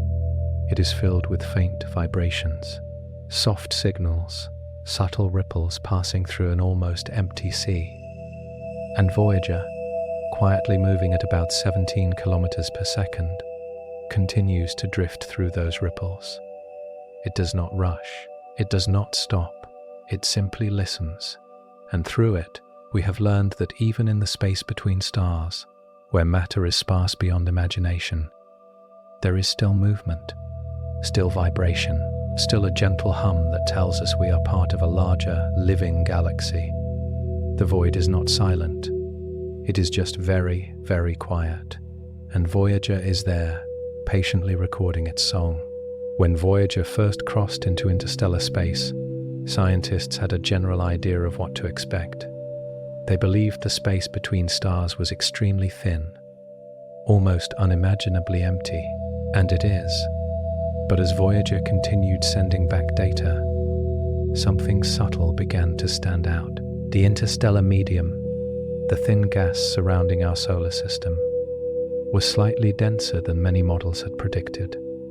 Not dense in any everyday sense. If you could gather all the particles in a cubic centimeter of interstellar space, about the size of a sugar cube, you might collect only one atom.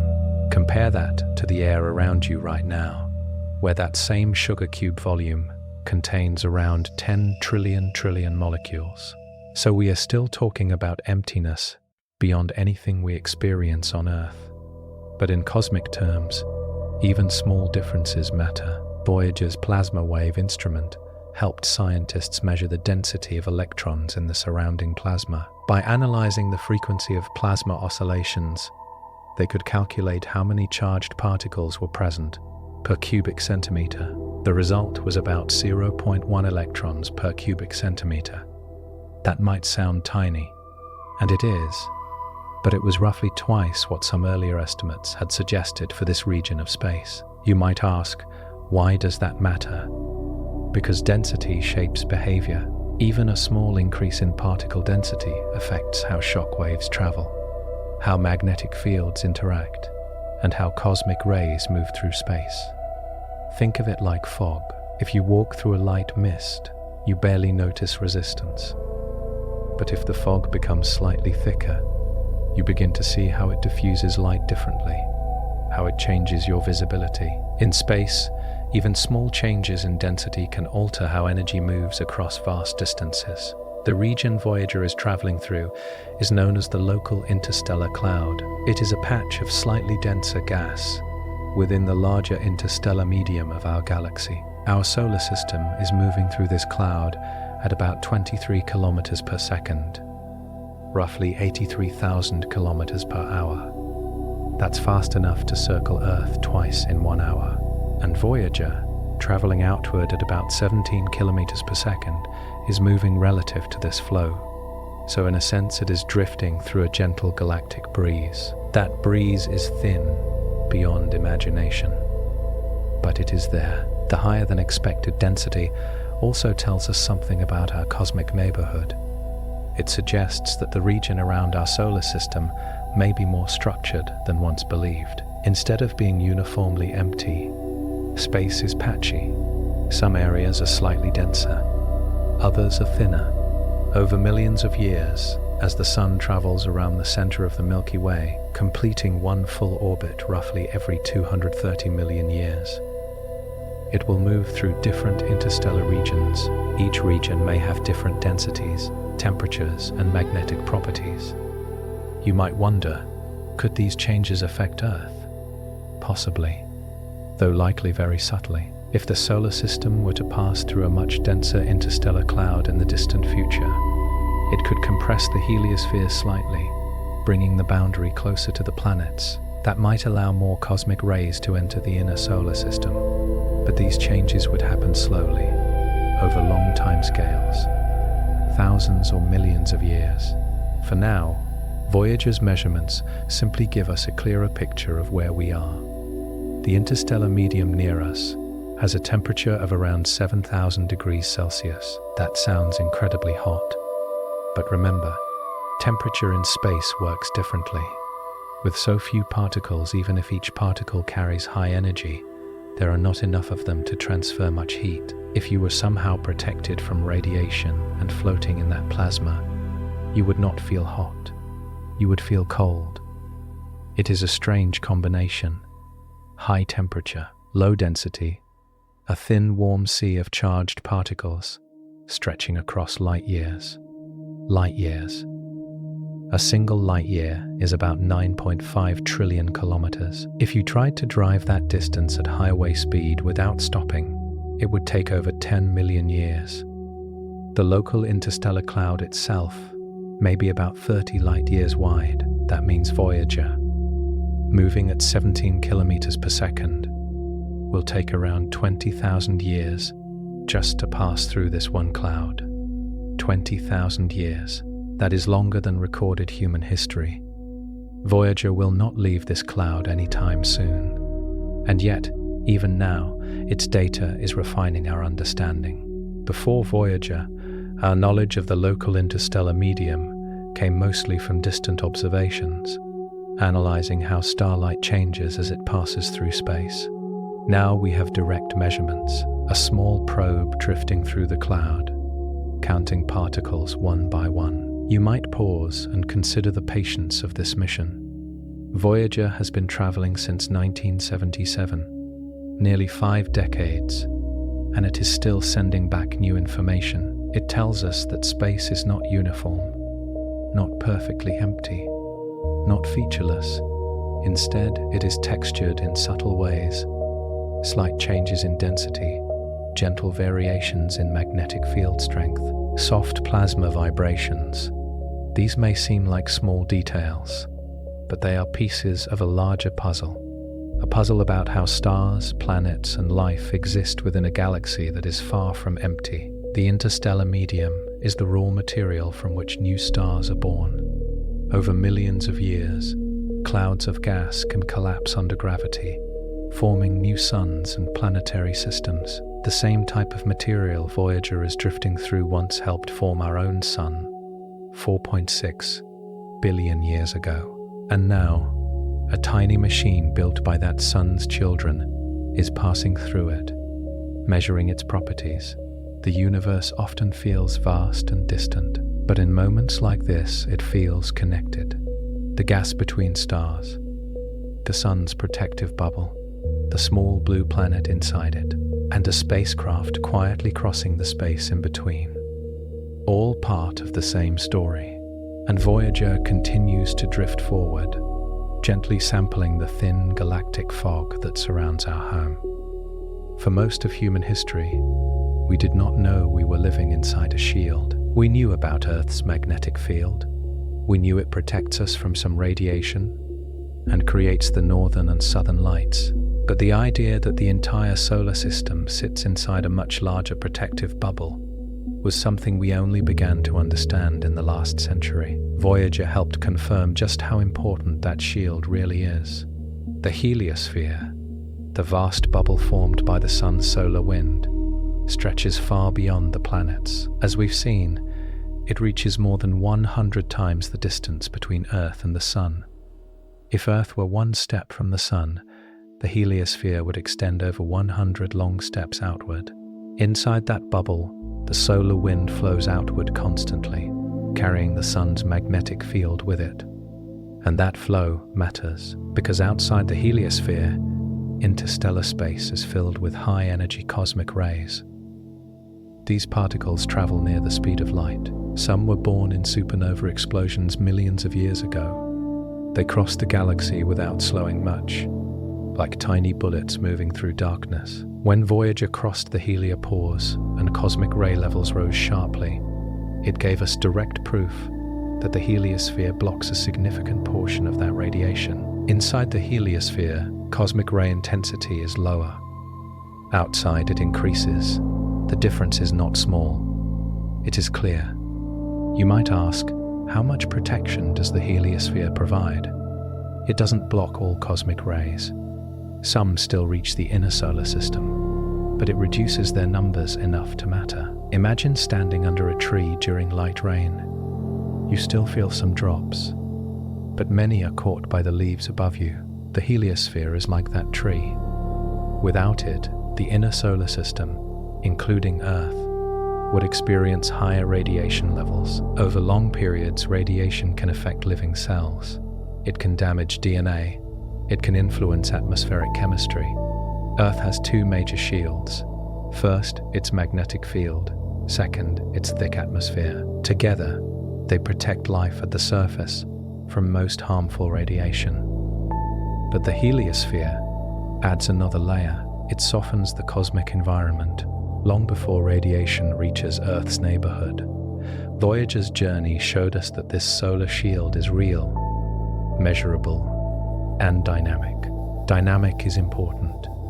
The heliosphere is not fixed in size. When the Sun is more active, during periods of high solar activity in its 11-year cycle, the solar wind becomes stronger. It pushes the heliosphere outward slightly, expanding the shield. When the Sun is quieter, the heliosphere can contract.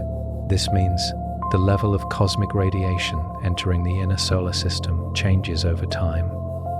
These changes are subtle, but measurable. Voyager's data helps scientists understand how the heliosphere responds to both solar activity and the surrounding interstellar medium. You might wonder, has the heliosphere always been this way? Probably not. Our Sun is about 4.6 billion years old. In its early years, it was likely more active. Stronger solar winds may have created a larger heliosphere.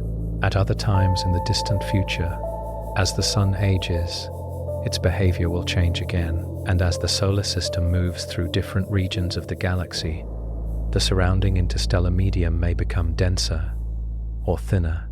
If the solar system passes through a denser cloud of gas, the heliosphere could compress like a balloon squeezed from the outside. If it moves into a thinner region, it could expand. Voyager is helping us understand this interaction in real time. And this knowledge is not just theoretical. As humans consider sending astronauts deeper into space, perhaps to Mars, which is about 225 million kilometers from Earth on average, or even farther, understanding radiation becomes critical. Mars does not have a global magnetic field like Earth's. Its atmosphere is much thinner, about 1% the thickness of Earth's, at the surface. That means less natural protection. Beyond Mars, in deep space, astronauts would be outside Earth's magnetic shield and more exposed to cosmic rays. The heliosphere still offers some protection, but not as much as Earth's combined defenses. Voyager's measurements give us baseline data for planning future missions. They tell us what radiation levels look like outside the heliosphere. They tell us how the Sun's bubble reduces that radiation. You might pause and reflect on something simple. Life on Earth evolved under layers of protection. The atmosphere, the magnetic field, the heliosphere. Without these shields, the surface of Earth might have been a much harsher place. And yet, we rarely think about this invisible protection. Voyager, drifting beyond the edge, gave us perspective. It showed us what lies outside, and by comparison, It showed us what we have inside: a buffered environment, a moderated cosmic climate. The heliosphere is not something we can see in the sky, but it surrounds us, stretching billions of kilometers outward. And Voyager is now beyond it, looking back in a sense. Reporting from the other side, there is something quietly powerful about that. A small spacecraft built on Earth has crossed our solar shield and measured the difference. It confirmed that our solar system is not exposed directly to the full intensity of the galaxy. It lives inside a bubble, a protective one. And for billions of years, that bubble has helped make Earth a place where life could grow, evolve, and eventually build a machine capable of discovering the shield itself. Voyager taught us that we are not just orbiting a star. We are living inside its protective breath. And beyond that breath, the galaxy waits, filled with radiation, magnetic fields, and the raw material of future stars. And still, Voyager continues onward, gently mapping the boundary between safety and the wider cosmic sea. When Voyager launched in 1977, no one expected it to still be working nearly half a century later. The original mission was planned to last about 5 years. 5 years to visit Jupiter and Saturn. 5 years to collect data and send it home. And yet today, almost 50 years later, Voyager is still operating. That is like building a car in the 1970s and expecting it to drive non-stop until today without ever visiting a mechanic. How is that possible? The answer begins with careful engineering. Voyager was built with durability in mind. Engineers knew it would travel far from Earth, where repairs would be impossible. Every system had to be reliable. Many components had backups. Some instruments had duplicate circuits. If one failed, another could take over. But even more important was simplicity. Voyager does not have complex moving parts that wear out quickly. Its main body is solid and stable. The large dish antenna, about 3.7 meters wide, roughly the width of a small bedroom, remains pointed toward Earth with slow, steady adjustments. The spacecraft rotates slowly to maintain balance, much like a spinning top that stabilizes itself. Power is another key reason Voyager has lasted so long. As we mentioned earlier, it does not rely on solar panels. By the time you reach Neptune, sunlight is about 900 times weaker than on Earth, like trying to power your home with the glow of a distant streetlight. Instead, Voyager uses radioisotope thermoelectric generators, or RTGs. These devices generate electricity from the natural decay of radioactive material, specifically plutonium-238. As plutonium decays, it releases heat. That heat is converted directly into electricity. There are no moving parts inside the RTGs. No engines, no spinning turbines. Just steady heat turning into steady power. At launch, Voyager's RTGs produced about 470 watts of electricity, roughly enough to power a small microwave oven, but radioactive decay is gradual and constant. Each year, the power output decreases slightly. Today, Voyager produces much less than it did at launch, closer to 250 watts or less. Roughly the energy needed to run a couple of light bulbs. Because of this decline, engineers have had to make careful decisions. Over the years, they have turned off non-essential instruments one by one. It's a bit like living in a house during a power shortage. You might switch off extra lights, unplug appliances, and keep only the most important devices running. Voyager's team has done the same. They prioritize instruments that measure plasma, cosmic rays, and magnetic fields. Cameras were turned off decades ago to save power.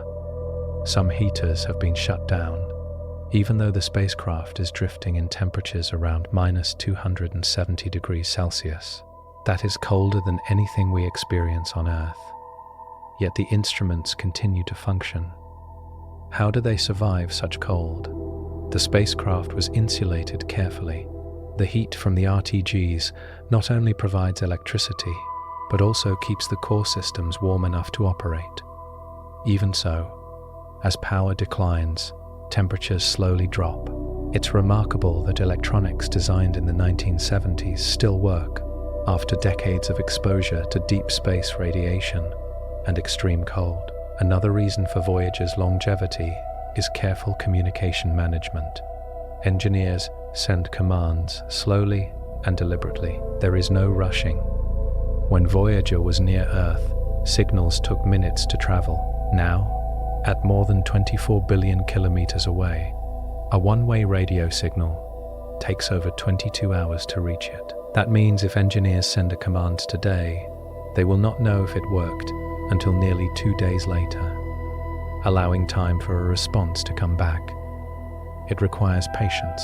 Imagine sending a text message and waiting almost 48 hours for confirmation that it was delivered correctly.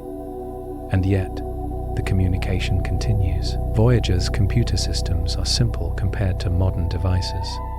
In fact, the processing power aboard Voyager is far less than that of a basic smartphone, but simplicity can be strength. Fewer complex features mean fewer things that can break. Over the years, engineers have even rewritten some of Voyager's software from Earth, sending updated instructions across billions of kilometers. That alone feels extraordinary. A small change in code, traveling through space at the speed of light, reaching a machine built before most modern computers existed. You might pause and reflect on the human side of this. The engineers who designed Voyager in the 1970s are now elderly or have passed away, and yet their creation still functions. New generations of engineers now maintain it. The mission has lasted longer than many careers. There is something deeply moving about that continuity, a chain of human care stretching across decades, connected by a single spacecraft drifting through darkness. And Voyager keeps responding, not quickly, not dramatically, but steadily. Its signal is faint, about 1/1 billionth of a watt by the time it reaches Earth. That is far weaker than the energy needed to power a tiny watch. Yet with massive radio antennas on Earth, some as wide as a 20-story building is tall, we can still hear it. Voyager was not designed to last forever. Its power will continue to fade. Engineers estimate that sometime in the 2030s, there will no longer be enough electricity to operate even its most essential instruments. But for now, it continues. A machine built with slide rules and early computers. A spacecraft launched when disco music was new. Still alive, still sending back whispers from interstellar space. It is a testament to careful design, to patience, to the quiet strength of simple engineering done well. And as Voyager drifts farther into the galaxy, it carries not just data, but the proof that something we built with care can endure far longer than anyone expected. Right now, as you listen, Voyager is more than 24 billion kilometers away from Earth. 24 billion. That number is almost too large to picture. So let's make it smaller in our minds. The distance from Earth to the Sun is about 150 million kilometers. If that distance were one step, just one normal walking step, then Voyager would be about 160 steps away. Not across a room, across a long open field, and that distance keeps growing every second. Voyager travels at about 17 kilometers per second. That's roughly 61,000 kilometers per hour, fast enough to circle the Earth in about 40 minutes. So how do we talk to something that far away? The answer is radio waves. Radio waves are a form of light, not visible light, but part of the same electromagnetic family. They travel at the speed of light, about 300,000 kilometers per second. At that speed, you might think communication is instant, but when distances are measured in billions of kilometers, even light takes time. Right now, a signal from Voyager takes over 22 hours to reach Earth. That is one way. So, if engineers send a command, perhaps telling Voyager to adjust an instrument, That signal travels for 22 hours before reaching the spacecraft. Voyager then processes the command and sends a reply. That reply takes another 22 hours to return, so the round trip is nearly 44 hours, almost 2 full days. Imagine having a conversation where every response comes 2 days later. It requires patience. It requires careful planning. Engineers cannot joystick Voyager in real time. They cannot react quickly. Every command must be calculated in advance, uploaded carefully, and then confirmed long after it was sent. And yet, the communication works. But how? Voyager carries a large dish antenna, about 3.7 meters wide, roughly the width of a small bedroom. That dish focuses its radio signal into a narrow beam aimed toward Earth. The signal it sends is incredibly weak. By the time it reaches us, its power is about 1/10000000th of a watt. That is far weaker than the energy needed to power a tiny digital watch.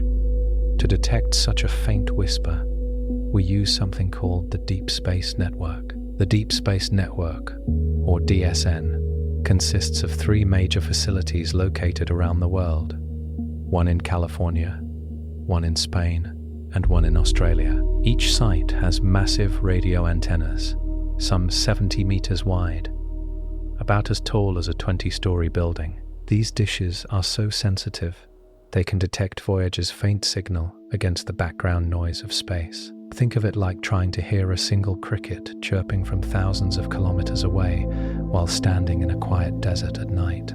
The DSN rotates responsibility as Earth turns, so that at least one antenna is always positioned to communicate with Voyager.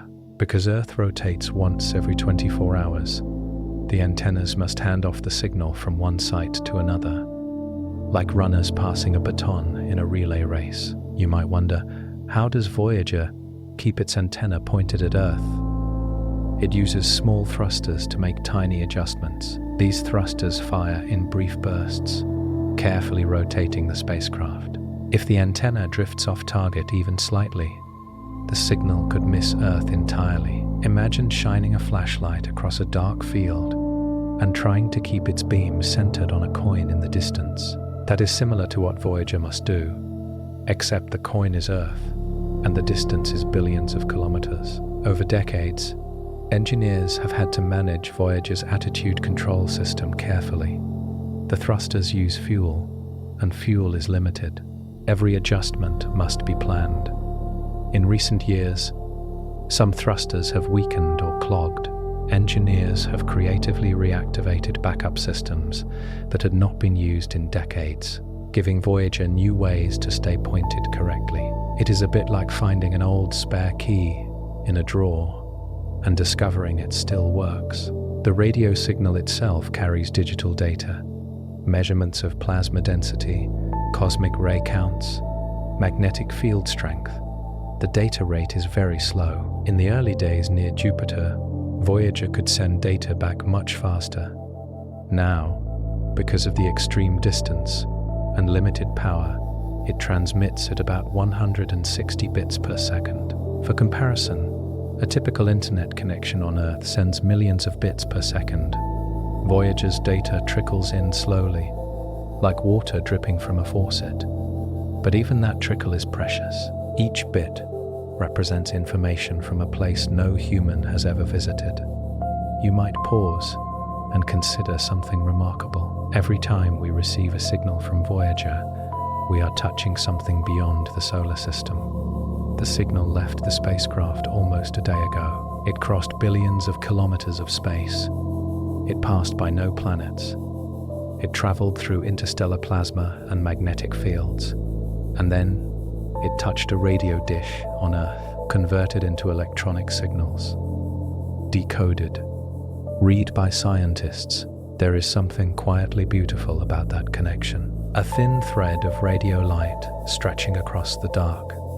A conversation carried at the speed of light, but slowed by distance. Voyager cannot speak loudly, it whispers, and Earth listens carefully. As the spacecraft moves farther away each year, the signal grows fainter. Eventually, Sometime in the 2030s, there will not be enough power to keep transmitting. The conversation will end. But for now, the link remains. A fragile but steady bridge between a small blue planet and a tiny machine drifting between the stars. Across 24 billion kilometers, across nearly 2 full days of light travel time, still connected. Right now, Voyager 1 is more than 24 billion kilometers away from Earth. That number is so large it almost loses meaning. 24 billion kilometers. Let's slow that down and make it real. The distance from Earth to the Moon is about 384,000 kilometers. If you could line up 62 moons side by side, that would equal roughly the distance between Earth and the Sun, 150 million kilometers. Now imagine lining up that Earth-Sun distance 160 times. That's about where Voyager is. Another way to picture it, if the distance from Earth to the Sun were just 1 meter, about the length of a guitar, then Voyager would be about 160 meters away. That's longer than a football field and a half. And it keeps moving. Voyager travels at about 17 kilometers per second.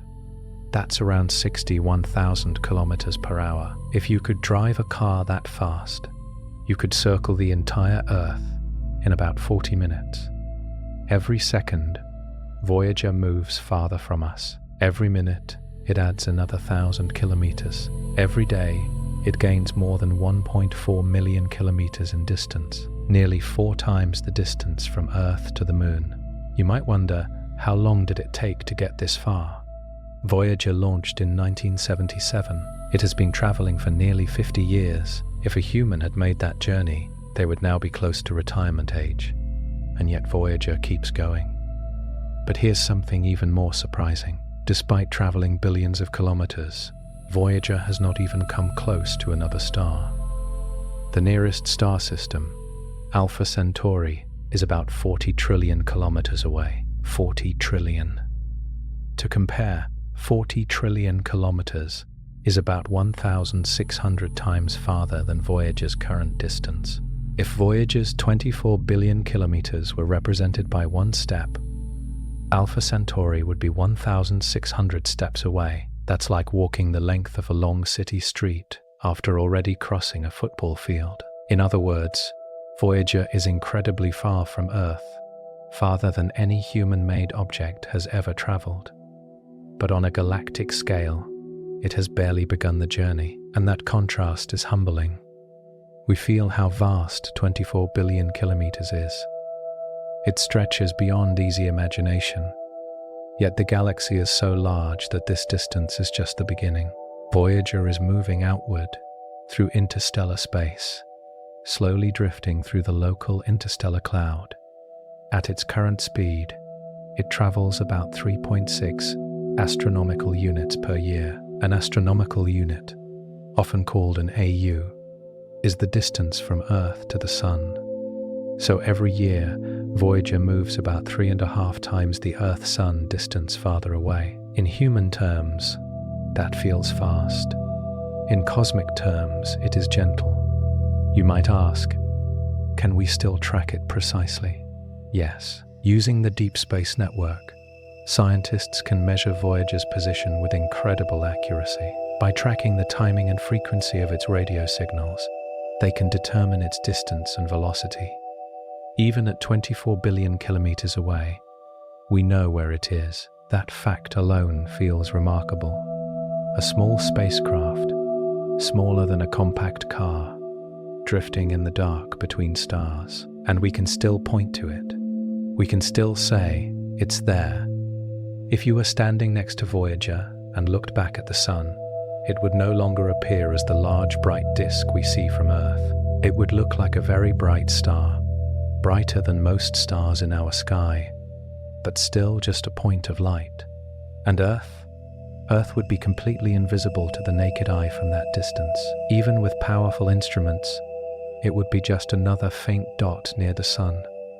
You might pause and consider how perspective changes meaning. From Earth, Voyager feels unimaginably distant. From the galaxy's point of view, it has barely stepped outside its front door. And yet, That step matters. It represents the first time a human-made object has reached this far into interstellar space, the first messenger from our world to cross beyond the heliosphere. And it keeps going. By the time its power runs out in the 2030s, Voyager will be even farther, perhaps 26 or 27 billion kilometers away. After that, it will continue drifting silently. It will not stop. There is no friction in space to slow it down, no air to resist it. It will travel around the center of the Milky Way along with the Sun, completing one orbit every 230 million years. That means Voyager will circle the galaxy many times over billions of years, even long after Earth has changed beyond recognition. You might wonder, will we ever lose track of it? Eventually, yes. When its power runs out, its radio will fall silent. Without that signal, we will no longer know its exact position. It will become just another small object in the vastness. But for now, the connection remains. We know where it is, we know how fast it is moving, and we know that every second it grows more distant.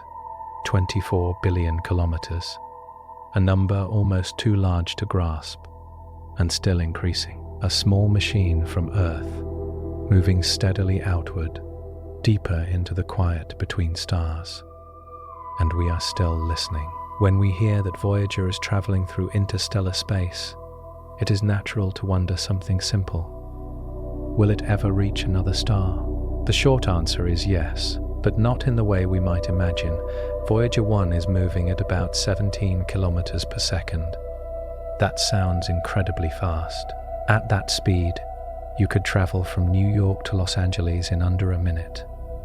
You could circle Earth in about 40 minutes, but space is vast beyond everyday experience. The nearest star system, Alpha Centauri, is about 40 trillion kilometers away. That is roughly 1,600 times farther than Voyager's current distance from Earth. If Voyager kept heading directly toward Alpha Centauri, which it is not, it would take more than 70,000 years to arrive. 70,000 years. To put that into perspective, 70,000 years ago, early humans were still living in small groups, using stone tools. The last ice age was still ongoing. Agriculture had not yet been invented. That is the timescale we are talking about. But Voyager is not aimed at Alpha Centauri. It is traveling in a different direction, slightly above the plane of the planets. In about 40,000 years, Voyager 1 will pass relatively close to a star called Gliese 445. Relatively close is a gentle phrase. It will pass about 1.6 light years away from that star. 1 light year is about 9.5 trillion kilometers, so 1.6 light years is around 15 trillion kilometers. That is still unimaginably far. If the distance between Earth and the Sun were 1 centimeter, about the width of your fingernail, then 1.6 light years would stretch for about 2.7 kilometers. That's like walking nearly 2 miles. In other words, Voyager will not visit another star. It will pass through the general neighborhood, and even that will take tens of thousands of years. You might pause and think about the patience of that journey. 40,000 years from now, human civilization as we know it may be unrecognizable. Languages will have changed. Continents may have shifted slightly. Entire cultures will have risen and fallen. And Voyager will still be traveling. Its power will have run out long before then, likely sometime in the 2030s. Its instruments will shut down as its electricity fades. After that, it will become silent. No more data, no more radio signals, just a small metal object drifting through space. But even without power, it will continue moving. There is almost no friction in interstellar space. The density is so low, about 1 atom per cubic centimeter, that there is nothing substantial to slow it down. If you threw a baseball in deep space, it would keep going almost forever. Voyager will do the same. Over hundreds of thousands of years, it will slowly change position relative to nearby stars as the Sun and the stars move around the center of the Milky Way. The Sun itself travels at about 220 kilometers per second around the galaxy. That is over 13 times faster than Voyager's speed relative to the Sun. So in the grand motion of the galaxy, Voyager is simply a small passenger carried along with our solar system's orbit. You might wonder, could Voyager ever collide with something? The chances are extremely small. Even though the galaxy contains billions of stars, the space between them is vast. If you shrank the Sun down to the size of a grain of sand and placed it in the middle of a large open field, the nearest star would be another grain of sand several kilometers away. Space is mostly empty. Voyager will likely drift for billions of years without hitting anything significant. Eventually, over immense timescales, gravitational interactions could slightly alter its path. It may pass through different interstellar clouds. It may slowly change course as it feels the weak pull of nearby stars. But these changes will be gradual. You might ask, will Voyager ever leave the Milky Way? Probably not. The Milky Way is about 100,000 light-years wide. Voyager's speed, though fast by human standards, is tiny compared to galactic distances. At 17 kilometers per second, it would take Voyager billions of years to cross even a small fraction of the galaxy. And over such long times, the galaxy itself will change. Stars will move, some will explode, new stars will form. The Sun itself will not last forever. In about 5 billion years, it will expand into a red giant, possibly engulfing the inner planets. By that time, Voyager will still be somewhere out there, orbiting the galaxy along with the remnants of the solar system. There is something quietly comforting about that. Voyager will outlive Earth's current form. It will outlast continents and oceans as we know them. It may drift long after humanity is gone, and on its side, bolted securely, will still be the Golden Record, a 12-inch gold-plated disc carrying music, greetings, and the sound of a heartbeat. The odds that another civilization will ever find it are incredibly small. Imagine throwing a message in a bottle into the Pacific Ocean and hoping someone on another continent finds it. But the ocean is billions of times larger, and the bottle drifts for millions of years. And yet we sent it. Voyager may never reach another star in any meaningful sense. It may never be seen by another intelligence. But it is still traveling, still carrying a piece of us into the dark. And that, in its own quiet way, is extraordinary. A small machine built on a pale blue dot, drifting slowly toward distant stars, not to arrive soon, but simply to go, and to keep going. When people hear how far Voyager has traveled, a bigger question often follows. If it keeps going, could it eventually reach the edge of the universe? It's a natural thought. Voyager has already passed the planets. It has crossed the heliopause. It is moving through interstellar space. So why not keep going all the way? To answer that, we need to gently reshape what we mean by the edge of the universe. First, the universe does not have a known physical edge, like the edge of a table or the shoreline of an island. As far as we can tell, space does not simply stop. Instead, there is something called the observable universe. The observable universe is the region of space from which light has had enough time to reach us since the beginning of the universe. About 13.8 billion years ago, light travels at about 300,000 kilometers per second. That sounds fast, and it is. But even at that speed, light can only travel so far in 13.8 billion years. The radius of the observable universe is about 46 billion light years. A light year is about 9.5 trillion kilometers.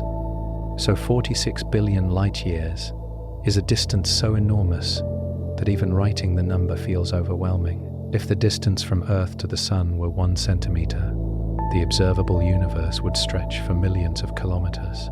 Voyager, by comparison, has traveled about 24 billion kilometers.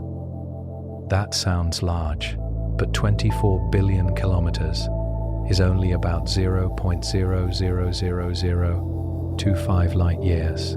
That is less than 1/10,000% of a light year. So compared to even the nearest star at 4.2 light years away, Voyager has barely begun. Compared to the size of the observable universe, Voyager's journey is like taking a single step inside a stadium the size of Earth. You might pause and let that sink in. Voyager feels incredibly far away to us, but on cosmic scales, it is still very close to home. Now let's ask another question. Even if Voyager had unlimited power and could transmit forever, could it ever reach the edge of the observable universe? The answer is no. There are two main reasons. First, Voyager's speed. It travels at about 17 kilometers per second. Light travels at 300,000 kilometers per second. That means light moves nearly 18,000 times faster than Voyager. If Voyager tried to chase a beam of light, it would barely move in comparison. At its current speed, it would take Voyager over 70,000 years just to reach the nearest star. To travel 1 light year at 17 kilometers per second would take about 18,000 years. To travel 46 billion light years would take far longer than the current age of the universe, many times over. Second, the universe is expanding. Galaxies far away are moving away from us due to cosmic expansion. In fact, some distant galaxies are receding faster than the speed of light because space itself is expanding between us and them. This does not violate physics, because it is space expanding, not objects moving through space in the usual sense. What this means is that parts of the universe are moving away so quickly that even light from them will never reach us. They are beyond our observable horizon. Voyager, moving at a tiny fraction of the speed of light, could never catch up to that expansion. So the idea of Voyager reaching the edge of the universe is more poetic than physical. But the question still matters, because it touches something deeper. It reveals how we think about distance. When we hear 24 billion kilometers, it feels enormous. And it is, in human terms. But the universe stretches far beyond anything our daily experience prepares us for. You might imagine the solar system as a small island. Voyager has just stepped off its shore and begun swimming into the ocean. But that ocean is so vast that even after swimming for 50 years, it has barely left the shallows. And beyond the ocean lies an entire galaxy. And beyond the galaxy, billions of other galaxies, each containing billions of stars, each with their own planets, each separated by distances that make Voyager's journey seem small. Yet small does not mean meaningless. Voyager does not need to reach the edge of the universe to matter. Its achievement is not measured by how far it will eventually go. It is measured by what it represents. For the first time in history, a species on one small planet built a machine that left its star's protective bubble. For the first time, something made by human hands entered the space between stars. That alone is profound. The universe may not have an edge we can reach. It may stretch on far beyond what we can ever observe. But Voyager reminds us that exploration is not about reaching the end. It is about taking the step, about pushing slightly beyond what was once considered impossible. Voyager will never reach the edge of the universe. It will never even leave the Milky Way. But it has already crossed a boundary that once seemed unreachable. And that is enough, because in the quiet vastness of space, meaning is not measured in trillions of kilometers. It is measured in courage and in curiosity and in the simple act of sending something outward into the dark, just to see what lies there. For nearly 50 years, Voyager has been speaking, not in words, not in images anymore, but in data. Tiny streams of numbers traveling across billions of kilometers, reaching Earth as faint radio whispers. But that whisper will not last forever. Voyager is powered by radioactive material, plutonium-238, inside its radioisotope thermoelectric generators.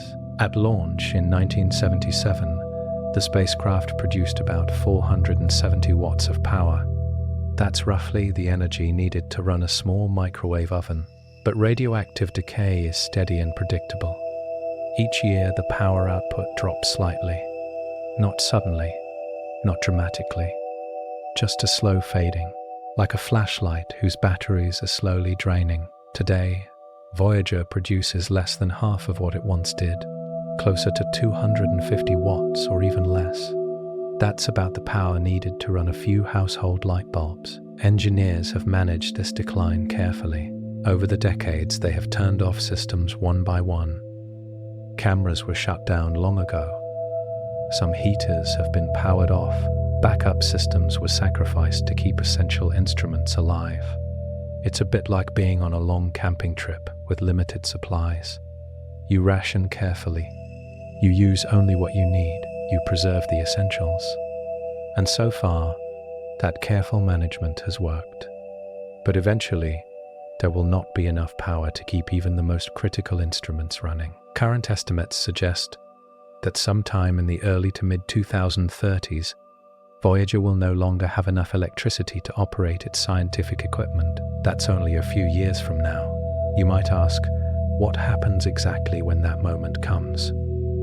There will be no explosion, no dramatic failure. The instruments will simply be turned off one by one. Perhaps first a plasma detector, then a cosmic ray counter, then a magnetic field sensor. Each shutdown will be quiet. Engineers on Earth will make the decision deliberately, squeezing out as much data as possible for as long as possible. And then, eventually, the transmitter itself will no longer have enough power. The radio signal will fade. The deep space network antennas, those massive 70-meter dishes, will listen. They will wait. But there will be nothing left to hear. The last bit of data will arrive, taking more than 22 hours to travel from Voyager to Earth. And then, silence. You might pause and imagine that moment. For decades, Voyager has been a steady presence, a small, distant heartbeat, and then one day, it simply stops.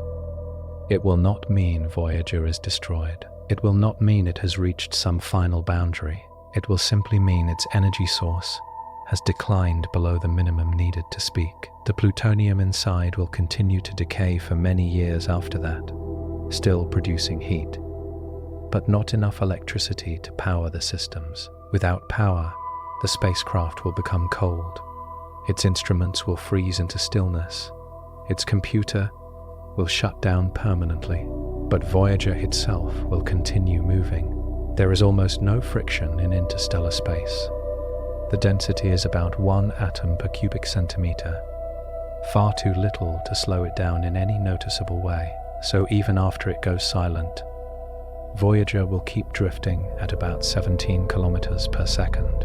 If you imagine throwing a coin across an enormous empty stadium with no air to slow it, it would keep gliding for an incredibly long time.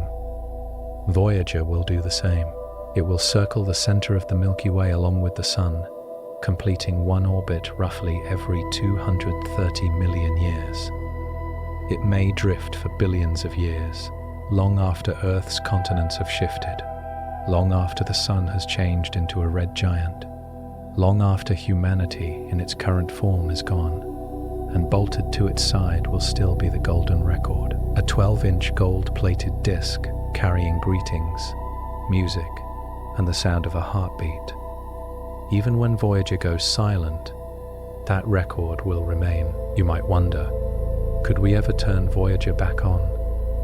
No, there is no refueling station in interstellar space. There is no rescue mission planned. Even if we wanted to, sending a spacecraft fast enough to catch Voyager would require enormous energy, far beyond what we currently use for deep space missions. So when it goes silent, that will be the end of our conversation with it. But not the end of its journey. There is something both sad and peaceful about that. Sad, because a connection will be lost. Peaceful, because the journey continues quietly. Voyager's silence will not be a failure. It will be the natural conclusion of a mission that lasted far longer than anyone expected. Remember, it was designed to operate for 5 years. It will have worked for nearly 60. That is like building a machine expected to last until kindergarten and watching it still function when its builders are elderly. When Voyager goes silent, it will not disappear. It will simply become what it always was beneath the electronics, a small object drifting between stars. And perhaps in that silence, there is something fitting. It began as a whisper into the dark, and one day it will become part of that quiet, still moving, still carrying a piece of us, but no longer speaking, just drifting onward into the vast, calm night of interstellar space.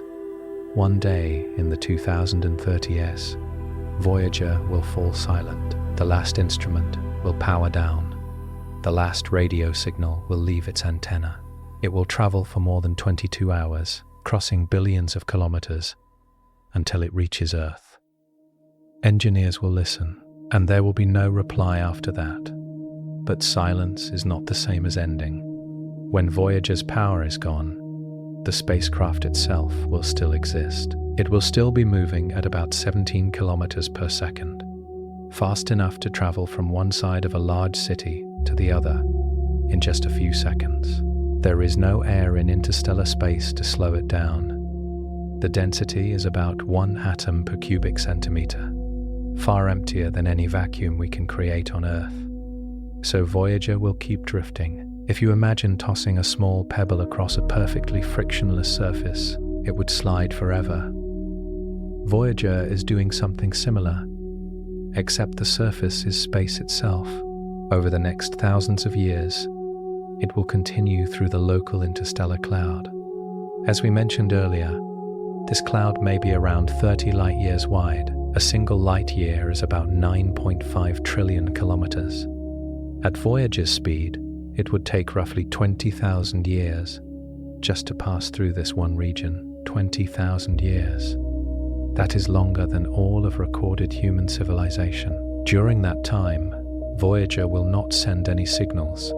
Its systems will remain frozen in whatever position they were in when the power ended. Its antenna will stay pointed in its last direction.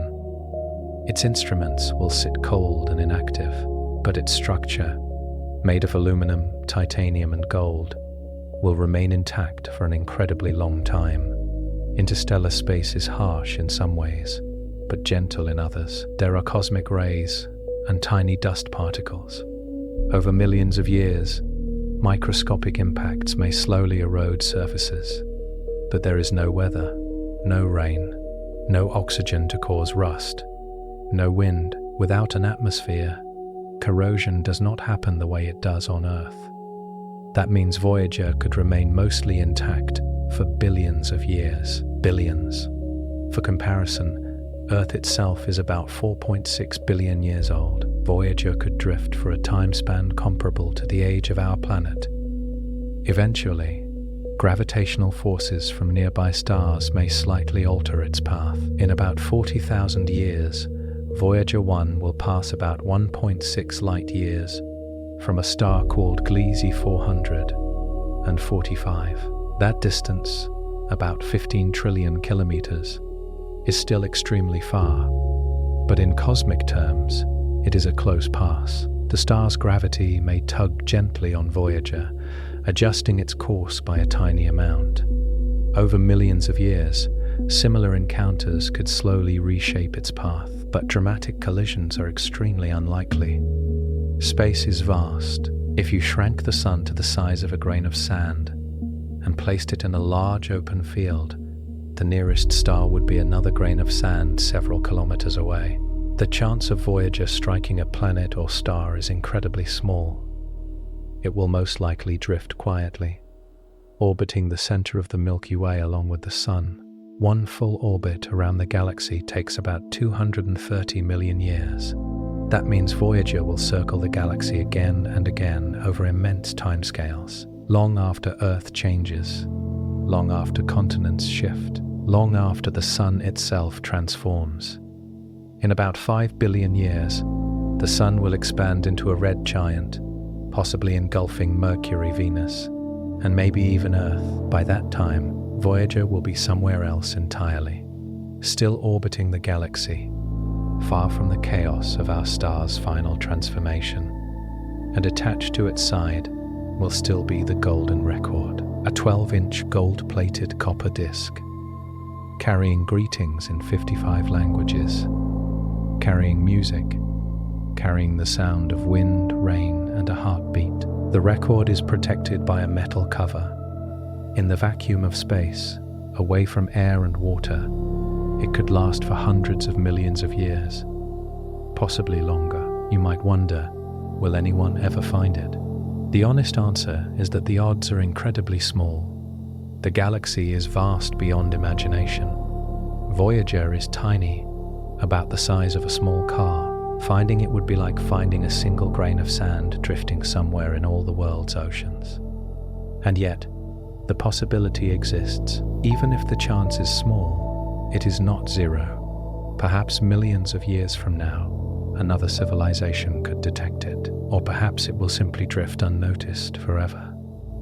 But even if no one ever finds it, Voyager's existence still means something. It represents a moment in time when a small species on a small planet decided to reach outward, to build something that would travel farther than any human had gone, to send a message even without knowing who might hear it. After Voyager goes silent, it will become a relic, a time capsule, a small piece of Earth's history moving through interstellar space. There is something quietly beautiful about that image, a silent spacecraft carrying music and greetings, orbiting the galaxy for billions of years, not because it was meant to last forever, but because it was built with care, and because space, though vast and cold, allows objects to endure. Voyager will not explode, it will not vanish, it will simply drift through the thin galactic fog, past distant stars, across unimaginable spans of time. Long after its voice fades, its journey will continue, and in that quiet drifting, there is a kind of peace, a small messenger from Earth, forever moving through the dark. After everything Voyager has shown us, volcanoes on distant moons, supersonic winds on Neptune, the boundary of our solar shield, the quiet hum of interstellar plasma, there is one discovery that feels deeper than all the others. It is not a monster, not a hidden planet, not a cosmic anomaly. It is something much simpler. The universe is vast, cold, and mostly empty. Voyager has traveled more than 24 billion kilometers from Earth. That distance already feels enormous. If you tried to drive it at highway speed without ever stopping, it would take tens of thousands of years. And yet, compared to the distance to the nearest star, 40 trillion kilometers, Voyager has barely begun. Compared to the size of the Milky Way, about 100,000 light-years across, it is still in the front yard. Compared to the observable universe, about 46 billion light-years in radius, it has taken a single step inside an endless plane. That is the scale we are living in. When Voyager crossed the heliopause and entered interstellar space, it did not find a dramatic border. It found thin plasma, faint magnetic fields, a few particles per cubic centimeter, one atom in a space the size of a sugar cube. That is what fills the space between stars. Mostly nothing, and that can feel unsettling. We like to imagine the universe as busy, full of bright galaxies, swirling clouds, glowing nebulae, and those things exist, but they are rare islands in an ocean of emptiness. If you imagine the galaxy as a vast desert stretching for millions of kilometers, the stars would be like tiny grains of light scattered across it. Between them, silence. Voyager is drifting through that silence. There are no nearby suns lighting its path, no planets rising over its horizon, just distant stars points of light scattered across blackness, and the distances between them are almost beyond comprehension. The nearest star is 4.2 light-years away. A light-year is about 9.5 trillion kilometers. If the distance from Earth to the Sun were 1 centimeter, the nearest star would still be several kilometers away. That is how spaced out the universe is. It is not crowded. It is not tightly packed. It is wide open, and we are small within it. The pale blue dot image showed us this in a single frame. From 6 billion kilometers away, Earth was less than 1 pixel wide, a faint speck in a sunbeam. All of human history, every city, every forest, every mountain, every story, contained in something smaller than a grain of dust in the image. Voyager made that clear. It showed us our scale, and that scale can feel terrifying, because it reminds us that we are not central. We are not large. We are not surrounded by a protective wall at the edge of space. We are a small world orbiting an ordinary star in an ordinary galaxy, floating in a universe that does not revolve around us. But here is the quiet part. The universe may be vast and cold, but we are here. On that small blue dot, life emerged, consciousness appeared, and that consciousness built Voyager, a machine that left its home world and traveled into interstellar space. The terrifying discovery is not just that the universe is empty, it is that it is so large that our entire world fits inside a pixel. And yet, from that pixel, something reached out. Voyager is small, about the size of a compact car. Its signal, by the time it reaches Earth, is weaker than the energy needed to power a tiny watch. And still, across 24 billion kilometers we hear it. The universe is vast, but we crossed a boundary inside it. We stepped beyond the heliosphere. We measured plasma between stars. We listened to cosmic rays born in distant supernovae. Not because we are large, but because we are curious. There is something deeply human in that. The universe does not need to be crowded to be meaningful. It does not need to be warm to matter. It simply is. And within that immensity, a small planet formed. On that planet, life evolved, and that life built a messenger. Voyager will go silent in the coming decades. Its power will fade. Its instruments will shut down, but it will keep drifting for billions of years, carrying a golden record, carrying greetings, carrying music, carrying the sound of a heartbeat. If no one ever finds it, it will still have existed. It will still have been sent. In a universe that is mostly empty, that act alone is extraordinary. Yes, we are small. Yes, the distances are overwhelming. Yes, the space between stars is thin and cold. But from that smallness came exploration. From that pixel came perspective. Voyager's most profound discovery was not a storm or a boundary. It was scale. And in that scale, a quiet truth. The universe is vast beyond imagination. And somehow, from a tiny blue dot within it, something learned to look outward and to send a piece of itself into the dark.